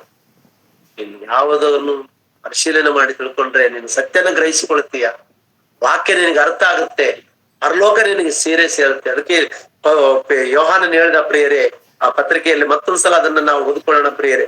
ನಾವು ಕಣ್ಣಾರೆ ಕಂಡಿದ್ದು, ಕಿವಿಯಾರೆ ಕೇಳಿದ್ದು, ಕೈಯಾರೆ ಮುಟ್ಟಿದ್ದು, ನಿಧಾನವಾಗಿ ನಮ್ಮ ಕೈಯಾರೆ ಮುಟ್ಟಿ ಅದನ್ನ ತಿಳ್ಕೊಂಡು ನಾವು ನಿಮಗೆ ಬೋಧನೆ ಮಾಡ್ತಾ ಇದ್ದೀವಿ. ನಾವು ಹೇಳ್ತಾ ಇದೀವಿ, ಆತನೇ ನಿತ್ಯ ಜೀವವುಳ್ಳ ಮಾತು ಉಳ್ಳವನು. ಯೇಸು ಕ್ರಿಸ್ತನಲ್ಲಿ ನಿತ್ಯ ಜೀವ ಇದೆ ಅಂತಕ್ಕಂಥದ್ದು ಸ್ಪಷ್ಟವಾಗಿ ಯೋಹಾನು ಬರಿತಾ ಇದ್ದಾನೆ. ಆ ಮಾತುಗಳನ್ನು ಕೇಳೋಣ, ನಂಬೋಣ, ತಿಳ್ಕೊಳ್ಳೋಣ, ಅರ್ಥ ಮಾಡಿಕೊಳ್ಳೋಣ, ಸಮಾಜಕ್ಕೆ ಸಾರೋಣ ಪ್ರಿಯರೇ, ಸಮಾಜಕ್ಕೆ ಸಾರೋಣ. ಇನ್ನೂ 60 ವರ್ಷ ಬಂದರೂ ಕೂಡ ಇನ್ನೂ ಸಣ್ಣ ಹುಡುಗನ ತರ ಜೀವನ ಮಾಡ್ಬೇಡ. ನಿನಗೆ ಇನ್ನೂ 50 ವರ್ಷ ದಾಟಿದ್ರು ಕೂಡ ಇನ್ನೂ ನಾನು ಬಾಲಕನಂತೇಳಿ, ಇನ್ನೂ ನಾನು ಕುರಿಮರಿ ಅಂತೇಳಿ, ಚಿನ್ನ ಗುರಿಯ ಪಿಲ್ಲನು ನೀನು ಏಸೈ ಅಂತೇಳಿ ಆಡಾಡ್ಕಂತ ಕುಂದ್ರಬೇಡ. ನೀನು ಮುದಿಯವನಾಗಿದೀಯಾ, ಎಲ್ಲ ಬೆಳಗಾಗಿದೆ, ಚರ್ಮ ಎಲ್ಲ ಏನಾಗಿದೆ, ಮೊಡತೆ ಬಿದ್ದಿದೆ, ಎಲ್ಲಾ ರೀತಿಯಲ್ಲಿ ನೀನು ವಯಸ್ಸಾಗಿದೆ, ನಿನಗೆ ವಯಸ್ಸಾಗ್ತಾ ಇದೆ. ಜ್ಞಾನ ಉಳ್ಳವನಾಗ್ಬೇಕು. ವಯಸ್ಸಾದಂಗಲ್ಲ, ಜ್ಞಾನದಲ್ಲಿ, ಭಕ್ತಿಯಲ್ಲಿ, ನಂಬಿಕೆಯಲ್ಲಿ ವೃದ್ಧಿ ಆಗಬೇಕು, ಅಭಿವೃದ್ಧಿ ಹೊಂದಬೇಕಾಗಿದೆ ನೀನು. ಅದಕ್ಕೋಸ್ಕರ ಪ್ರೀತಿ ಉಳ್ಳಂತ ದೇವರ ಮಕ್ಕಳೇ, ಲೇಖನಗಳ ಪರಿಶೋಧನೆ ಅವಸರ. ಯಾಕೆ ಬೈಬಲ್ ಅರ್ಥ ಆಗಲ್ಲ ಅಂತ ಯಾವಾಗ್ಲೂ ಅನಕ್ಕೆ ಹೋಗ್ಬೇಡ್ರಿ ಪ್ರಿಯರೇ. ಓದಿದ್ರೆ ತಾನೇ ಅರ್ಥ ಆಗೋದು. ಸ್ಕೂಲಿಗೆ ಮಕ್ಕಳು ಕಳಿಸ್ತು ಪ್ರಿಯರೇ, ಮಕ್ಕಳು ಹೋಮ್ವರ್ಕ್ ಕೊಟ್ಟಿರ್ತಾರೆ, ಮತ್ತೆ ಸ್ಟಡಿ ಮಾಡ್ಕೊಂಬ ಅಂತೇಳಿ ಒಂದು ಅಂಶ ಕೊಟ್ಟಿರ್ತಾರೆ. ಅವ್ರು ಏನಾದ್ರು ಪಾಠ ಮಾಡಿರ್ತಾರೋ ಆ ಪಾಠನ ಮಕ್ಕಳು ಕಂಠಪಾಠ ಮಾಡ್ಬೇಕು, ಅಥವಾ ಅದನ್ನ ಧ್ಯಾನ ಮಾಡ್ಬೇಕು, ಅದನ್ನ ಮತ್ತೆ ಮತ್ತೆ ಓದ್ಬೇಕು. ಆ ಓದಿದಾಗ ಏನಾದ್ರು ಪ್ರಶ್ನೆ ಮಾಡಿದ ತಕ್ಷಣ ಟಕ್ ಅಂತೇಳಿ ಅದರಲ್ಲಿ ಮಧ್ಯದಲ್ಲಿ ಆ ಪುಸ್ತಕ ಆ ಚಾಪ್ಟರ್ ಅಲ್ಲಿ ಒಂದು ಕ್ವಶನ್ ಕೇಳ್ತಿರ್ತಾರ. ಆ ಕ್ವಶನ್ ಕೇಳಿದಾಗ ಮಕ್ಕಳು ಟಕ್ ಅಂತ ಆನ್ಸರ್ ಕೊಡ್ತಿರ್ತಾರೆ. ಯಾಕಂದ್ರೆ ಅದು ಪದೇ ಓದ್ಕೊಂಡಿರ್ತಾರೆ. ಟೀಚರ್ಸ್ ಕೂಡ ಸ್ಕೂಲಲ್ಲಿ ಮಕ್ಕಳಿಗೆ ಪದೇ ಹೇಳ್ಕೊಡ್ತಿರ್ತಾರೆ. ಚರ್ಚಿನಲ್ಲಿ 50 ವರ್ಷದಿಂದ ವಾಕ್ಯ ಕೇಳ್ತಾ ಇದೀಯಾ ನೀನು, 30 ವರ್ಷದಿಂದ ವಾಕ್ಯ ಕೇಳ್ತಾ ಇದೀಯಾ ನೀನು, 20 ವರ್ಷ, 15 ವರ್ಷ, 10 ವರ್ಷ, 5 ವರ್ಷದಿಂದ ವಾಕ್ಯ ಕೇಳ್ತಾ ಇದೆಯಾ. ಇನ್ನು ಒಂದೇ ಸಬ್ಜೆಕ್ಟ್ ಕೂಡ ನಮಗೆ, ಒಂದು ಪುಸ್ತಕ ನಮಗೆ ಅರ್ಥ ಆಗ್ತಾ ಇಲ್ಲ ಅಂತಂದ್ರೆ ನಾವ್ ಎಂತ ಕ್ರೈಸ್ತರು ಅಂತ ಆಲೋಚನೆ ಮಾಡ್ರಿ ಪ್ರಿಯರೇ. ಎಂತ ಕ್ರೈಸ್ತರು ನಾವು? ವಿಚಾರಣೆ ಮಾಡ್ಬೇಕಾದಂತ ವಿಷಯ, ವಿಷಾದಕರವಾದಂತ ವಿಷಯ ಪ್ರಿಯರೇ, ಬಹಳ ದುಃಖಕರವಾದಂತ ವಿಷಯ. ನಾವು ಮಾತಾಡಿದ್ರೆ ಬೈಬಲ್ ನಲ್ಲಿ ಯಾವ ಪುಸ್ತಕದಲ್ಲಿ, ಯಾವ ಅಧ್ಯಾಯದಲ್ಲಿ, ಯಾವ ವಚನದಲ್ಲಿ ಏನಿದೆ ಅಂತಕ್ಕಂಥದ್ದು 7 ಕೆಪಾಸಿಟಿ ನಮಗೆ ಬರಬೇಕು ಪ್ರಿಯರೇ. ಯಾಕಂದ್ರೆ ವಯಸ್ಸು ಬೈಬಲ್ ನಲ್ಲಿ ಅನುಭವ ಆಗ್ಬೇಕಾಗಿದೆ. ವಯಸ್ಸಿನಲ್ಲಿ ದೊಡ್ಡವರಲ್ಲ ನಾವು, ಬೈಬಲ್ ನಲ್ಲಿ ಅನುಭವ ಆಗ್ಬೇಕಾಗಿದೆ. ಬೈಬಲ್ ನಲ್ಲಿ ನಾವು ದೊಡ್ಡವರು. ನನಗೆ 50 ವರ್ಷ ವಯಸ್ಸಾಗಿದೆ ಅಂತಂದ್ರೆ ನನಗೆ ಈ ಬೈಬಲ್ ಎಂಬ ಪುಸ್ತಕ ನನಗೆ ಎಲ್ಲಾ ಅರ್ಥ ಆಗಿದೆ, ಎಲ್ಲಾ ಗ್ರಹಿಸ್ಕೊಂಡಿದ್ದೇನೆ ಅಂತೇಳಿ ಅದನ್ನ ನೋಟೆಡ್ ಆಗಿ ನಾವು ಹೇಳಲಿಕ್ಕೆ ಇಷ್ಟಪಡಬೇಕು. ಅದೇ ನೀವು ಪ್ರಯತ್ನ ಮಾಡ್ರಿ, ಲೇಖನಗಳ ಪರಿಶೀಲನೆ ಮಾಡ್ರಿ, ತಿಳ್ಕೊಳ್ರಿ, ಅರ್ಥ ಮಾಡಿಕೊಳ್ರಿ. ಇಲ್ಲಂದ್ರೆ ಬೈಬಲ್ ಅರ್ಥ ಆಗಲ್ಲ. ಒಂದಿನ ನಾವು ಸಾಯ್ತೀವಿ, ಒಂದಿನ ಮಣ್ಣುಪಾಲಾಗ್ತೀವಿ. ಆತ್ಮ ಪರಲೋಕಕ್ಕೆ ಹೋಗುತ್ತೋ ಬೆಂಕಿಗೆ ಹೋಗುತ್ತೋ ನಾವೇ ಆಲೋಚನೆ ಮಾಡ್ಕೊಳ್ಬೇಕಾಗಿದೆ ಪ್ರಿಯ. ಯಾಕಂದ್ರೆ ವಿಚಾರವಂತರು ಇಲ್ಲದಾಗ ಬೈಬಲ್ ಅರ್ಥ ಆಗ್ಲಾರ್ದಾಗ ಏನ್ ಮಾಡಕ್ಕಾಗುತ್ತೆ ಪ್ರಿಯರೇ, ನೀವ್ ಹೇಳ್ರಿ. ಇನ್ನೊಂದು ವಚನ ತೋರಿಸ್ತಾನೆ ಪ್ರಿಯರೇ. ಲೋಕನ ಬರೆದ ಸುವಾರ್ತೆಯಲ್ಲಿ ಒಂದು ಮಾತು ಹೇಳ್ತಾನ ಪ್ರಿಯರೇ. ಲೋಕನ ಬರೆದ ಸುವಾರ್ತೆ 1ನೇ ಅಧ್ಯಾಯ 1ರಿಂದ 4 ವಚನಗಳವರೆಗೂ ಓದ್ಕೊಳ್ಳೋಣ ಪ್ರಿಯರೇ. 1ರಿಂದ 4 ವಚನ. ಶ್ರೀಮಂತ ಪುಲನೇ, ನಮ್ಮಲ್ಲಿ ನಿಶ್ಚಯಕ್ಕೆ ಬಂದಿರುವ ಕಾರ್ಯಗಳನ್ನು ಮೊದಲಿಂದ ಕಣ್ಣಾರೆ ಕಂಡು ಸುವಾರ್ತೆ ವಾಕ್ಯವನ್ನು ಸಾರುತ್ತಿದ್ದವರು ನಮಗೆ ತಿಳಿಸಿದ ಪ್ರಕಾರ ಆ ಕಾರ್ಯಗಳನ್ನು ಚರಿತ್ರ ರೂಪವಾಗಿ ಬರೆಯುವುದಕ್ಕೆ ಅನೇಕರು ಪ್ರಯತ್ನಿಸಿರಲಾಗಿ, ನಾನು ಬುಡದಿಂದ ಎಲ್ಲವನ್ನು ಚೆನ್ನಾಗಿ ವಿಚಾರಿಸುವವನಾದ ಕಾರಣ ಅವುಗಳನ್ನು ನಿನಗೆ ಕ್ರಮವಾಗಿ ಬರೆಯುವುದು ಒಳ್ಳೆಯದೆಂದು ನನಗೆ ತೋಚಿತು. ನಿನಗೆ ಉಪದೇಶಿಸಿರುವ ವಿಷಯಗಳನ್ನು ಯಥಾರ್ಥವಾದವುಗಳೆಂದು ಇದರಿಂದ ನೀನು ಗೊತ್ತು ಮಾಡಿಕೊಳ್ಳಬಹುದು. ಏನಂತ ಪ್ರಿಯರೇ, ಎಷ್ಟು ಅದ್ಭುತ ಹೇಳ್ತಾ ಇದ್ದಾನೆ ಪ್ರಿಯರೇ.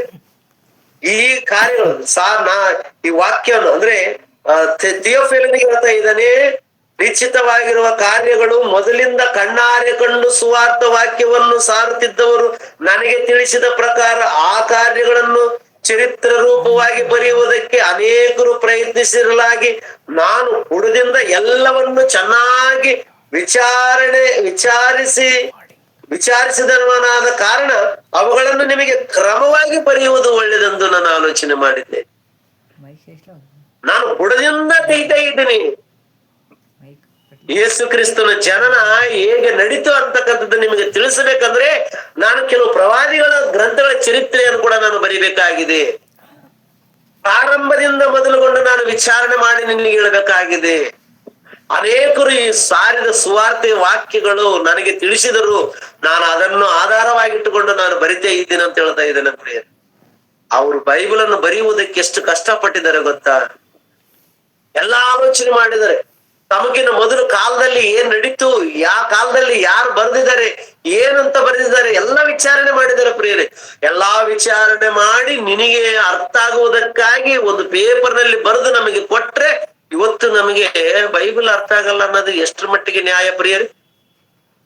ನೀನ್ ಏನಾದ್ರೂ ಚರಿತ್ರೆ ಆಲೋಚನೆ ಮಾಡ್ತಾ ಇದೀಯ?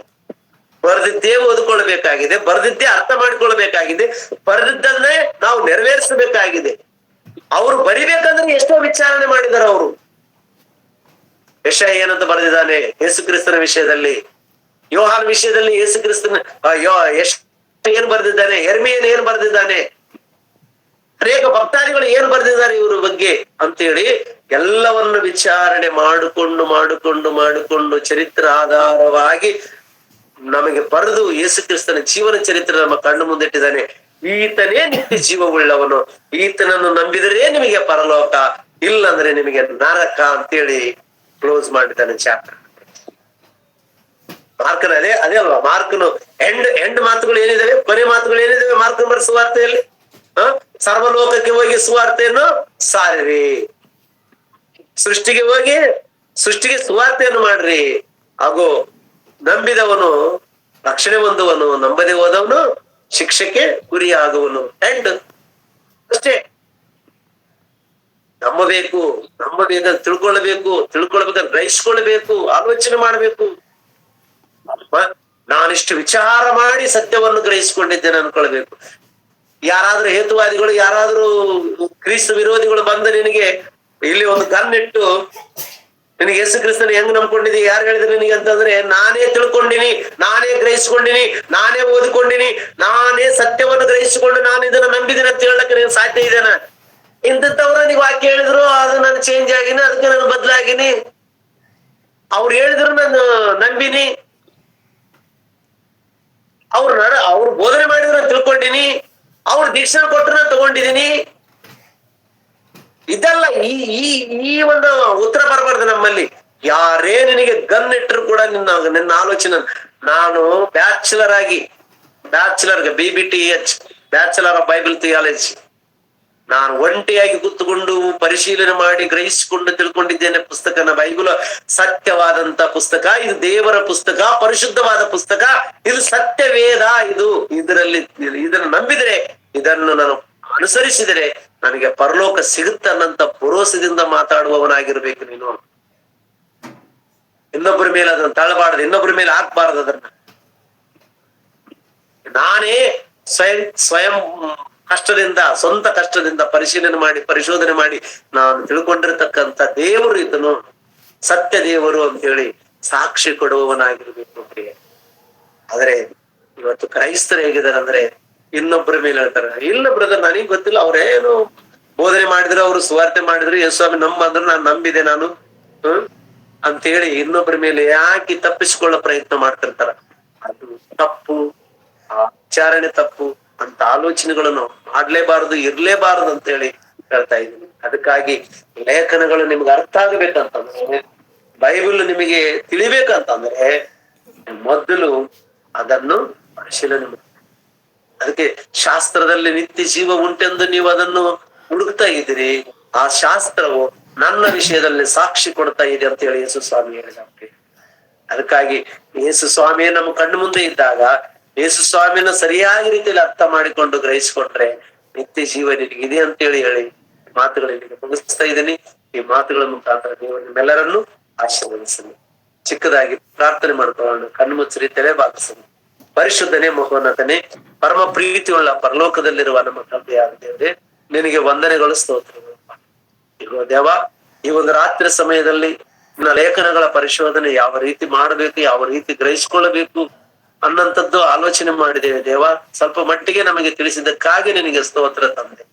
ಹುಡುಕಿರಿ ನಿಮಗೆ ದೊರೆಯುವುದು ಅಂತ ಹೇಳಿದಿರ ದೇವ. ಮತ್ತು ಬೈಬಲ್ ನಲ್ಲಿ ಸತ್ಯವನ್ನು ಹುಡುಕುವುದನ್ನು ಬಿಟ್ಟು ಭೂಲೋಕದಲ್ಲಿ ನಮಗೆ ಬೇಕಾಗಿರ್ತಕ್ಕಂಥ ನಶಿಸಿ ಹೋಗತಕ್ಕಂಥ ದೇಹಕ್ಕೋಸ್ಕರ ನಾವು ಬೇಡುವವರಾಗಿದ್ದೇವೆ, ಹುಡುಕುವವರಾಗಿದ್ದೇವೆ, ತಟ್ಟುವವರಾಗಿದ್ದೇವೆ ತಂದೆ. ಅದಕ್ಕಾಗಿ ನಮ್ಮನ್ನು ಕ್ಷಮಿಸರಿ. ಇನ್ನು ಮೇಲಾದ್ರೂ ನಿತ್ಯ ಜೀವಕ್ಕೋಸ್ಕರ ನಾವು ಪ್ರಯಾಸ ಪಡುವುದಕ್ಕೆ ನಮಗೆ ಸಹಾಯ ಮಾಡ್ಬೇಕೆಂಬುದಾಗಿ ಬೇಡ್ತಾ ಇದ್ದೀನಿ. ವಾಕ್ಯ ಕೇಳಿರ್ತಕ್ಕಂಥ ಪ್ರತಿಯೊಬ್ಬರನ್ನು ಹೆಸರಾಗಿ ಆಶೀರ್ವದಿಸರಿ, ಬಲಪಡಿಸರಿ ದೇವ. ಪ್ರತಿಯೊಬ್ಬರು ಕೂಡ ನಿನ್ನ ಲೇಖನಗಳ ಪರಿಶೀಲನೆ ಮಾಡಿ ಸತ್ಯವನ್ನು ಗ್ರಹಿಸಿಕೊಂಡು ಸುಳ್ಳು ಬೋಧನೆಯನ್ನು ನಿಲ್ಲಿಸುವಂತ ಭಾಗ್ಯ ಪ್ರತಿಯೊಬ್ಬರಿಗೆ ಅನುಗ್ರಹಿಸಬೇಕೆಂಬುದಾಗಿ ನಿಮ್ಮನ್ನು ಬೇಡಿಕೊಳ್ತಾ ಇದ್ದೇನೆ ದೇವ. ಮತ್ತು ಅವರ ಕುಟುಂಬಗಳಲ್ಲಿ ಶಾಂತಿ ಸಮಾಧಾನವನ್ನು ಅನುಗ್ರಹಿಸರಿ. ಅವರ ಕುಟುಂಬಕ್ಕೆ ಬೇಕಾಗಿರ್ತಕ್ಕಂಥ ಅಗತ್ಯಗಳನ್ನು ಪೂರೈಸರಿ. ಯಾರು ರೋಗದಲ್ಲಿದ್ದಾರೋ ಅವರಿಗೆ ನಿಮ್ಮ ಕೃಪೆಗಳ ಹಸ್ತದಿಂದ ಮುಟ್ಟಿ ಗುಣಪಡಿಸರಿ. ಸಂಪೂರ್ಣವಾದ ಆರೋಗ್ಯವನ್ನು ಕೊಟ್ಟು ನಿನ್ನ ಮಹಿಮೆಗಾಗಿ ಬದುಕುವುದಕ್ಕೆ ಸಹಾಯ ಮಾಡ್ರಿ ದೇವ. ಗೂಗಲ್ ಮೀಟ್ ಅಲ್ಲಿ ಬಂದಿರತಕ್ಕಂಥ ಪ್ರತಿಯೊಬ್ಬರನ್ನು ಕೂಡ ನಿನ್ನ ಕೈಗೊಪ್ಪಿಸ್ತಾ ಇದ್ದೇನೆ. ಹೆಸರಾಗಿ ಆಶೀರ್ವಾದ ಮಾಡಿ ಬಲಪಡಿಸಬೇಕೆಂಬುದಾಗಿ ನಿಮ್ಮನ್ನು ಬೇಡಿಕೊಳ್ತಾ ಇದ್ದೇನೆ. ಆತ್ಮಿಕವಾಗಿ ಅಭಿವೃದ್ಧಿ ಪಡಿಸರಿ. ಆತ್ಮೀಯ ರೀತಿಯಲ್ಲಿ ಸತ್ಯಕ್ಕೆ ತಕ್ಕ ಹಾಗೆ ನಿನ್ನನ್ನು ಆರಾಧಿಸುವಂತ ಮಕ್ಕಳಾಗಿ ಬದುಕುವುದಕ್ಕೆ ನೀವು ಸಹಾಯ ಮಾಡಿ ನಡೆಸಿಕೊಡ್ಬೇಕೆಂಬುದಾಗಿ ನಿಮ್ಮನ್ನು ಬೇಡಿಕೊಳ್ಳುತ್ತೇನೆ ದೇವ. ಈ ಕಾರ್ಯಕ್ರಮವನ್ನು ನಡೆಸಿಕೊಡ್ತಕ್ಕಂಥ ದಾವಿದ ಕುಟುಂಬವನ್ನು ನಿನ್ನ ಕೈಗೊಪ್ಪಿಸ್ತಾ ಇದ್ದೇನೆ. ಆಶೀರ್ವದಿಸರಿ, ಬಲಪಡಿಸರಿ. ನಿನ್ನ ಮಕ್ಕಳಿಗೆ ಇನ್ನು ಹೆಚ್ಚಾದ ರೀತಿಯಲ್ಲಿ ಜ್ಞಾನವನ್ನು ಕೊಟ್ಟು ತಿಳುವಳಿಕೆಯನ್ನು ಕೊಟ್ಟು ಇನ್ನು ತಾವು ಕೂಡ ನಿನ್ನ ಜ್ಞಾನವನ್ನು ಬೋಧಿಸುವಂತವರಾಗಿದ್ದಾರೆ ದೇವ. ಮತ್ತು ಅವರನ್ನು ಆಶೀರ್ವದಿಸರಿ. ಗೂಗಲ್ ಮೀಟ್ ಅಲ್ಲಿ ಪ್ರತಿ ದಿನಾನು ಕೂಡ ಒಬ್ಬೊಬ್ಬರಾಗಿ ಬೋಧನೆ ಮಾಡ್ತಾ ಇದ್ದಾರೆ ದೇವ. ಎಲ್ಲರಿಗೆ ಒಳ್ಳೆ ಜ್ಞಾನ ವಿವೇಕಗಳನ್ನು ಕೊಟ್ಟು ಇನ್ನೂ ಹೆಚ್ಚದ ಜ್ಞಾನವನ್ನು ಹೊಂದಿಕೊಂಡು ನಿನ್ನ ಲೇಖನಗಳ ಪರಿಶೀಲನೆ ಮಾಡಿ ತಿಳ್ಕೊಂಡು ಗ್ರಹಿಸಿಕೊಂಡು ಬೋಧನೆ ಮಾಡುವುದಕ್ಕೆ ಪ್ರೇರೇಪಣೆ ಮಾಡ್ಬೇಕೆಂಬುದಾಗಿ ನಿಮ್ಮನ್ನು ಬೇಡಿಕೊಳ್ತಾ ಇದ್ದೀನಿ. ಇನ್ನು ಚಿಕ್ಕ ಮಕ್ಕಳಿದ್ದಾರೆ ದೇವ, ಆದ್ರೂ ಕೂಡ ನಿನ್ನ ವಾಕ್ಯ ಅನ್ಸಲಿಕ್ಕೆ ಹಂಬಲ ಪಡ್ತಾ ಇದ್ದಾರೆ. ನಿನ್ನ ಮಕ್ಕಳಿಗೆ ನಿನ್ನ ಆತ್ಮದ ಜ್ಞಾನವನ್ನು ಕೊಟ್ಟು ಸಮಯೋಚಿತವಾದ ಜ್ಞಾನವನ್ನು ಕೊಟ್ಟು ಅವರ ಹೃದಯಗಳಿಗೆ ಶಾಂತಿ ಸಮಾಧಾನವನ್ನು ಅನುಗ್ರಹಿಸಿರಿ. ಇನ್ನು ಹೆಚ್ಚಾದ ರೀತಿಯಲ್ಲಿ ಬೋಧಿಸುವುದಕ್ಕೆ ಸಹಾಯ ಮಾಡಿ. ಕಾರ್ಯಕ್ರಮವನ್ನು ಮುಗಿಸಿಕೊಳ್ತಾ ಇದ್ದೀವಿ. ನಮ್ಮನ್ನು ಆಶೀರ್ವದಿಸಿ. ಈ ಚಿಕ್ಕ ಪ್ರಾರ್ಥನೆ ನಿಮ್ಮ ಮುದ್ದು ಮಗನು ನಮ್ಮ ರಕ್ಷಕನಾಗುತ್ತ ಯೇಸು ಕ್ರಿಸ್ತನ ಹೆಸರಿನಲ್ಲಿ ಬೇಡಿ ಹೊಂದಿದ್ದೇವಪ್ಪ ತಂದೆ. ಆಮೇನ್, ಆಮೇನ್. ಎಲ್ಲರಿಗೂ ವಂದನೆಗಳು. ವಂದನೆಗಳಯ್ಯ. ಉತ್ತಮ ರೀತಿಯಲ್ಲಿ ಸಂದೇಶವನ್ನು ಕೊಟ್ಟಿದ್ದಕ್ಕಾಗಿ ತಂದೆ ಆದ ಸೇವಕರಿಗೂ ವಂದನೆಗಳು ತಿಳಿಸಲಾಗಿದೆ.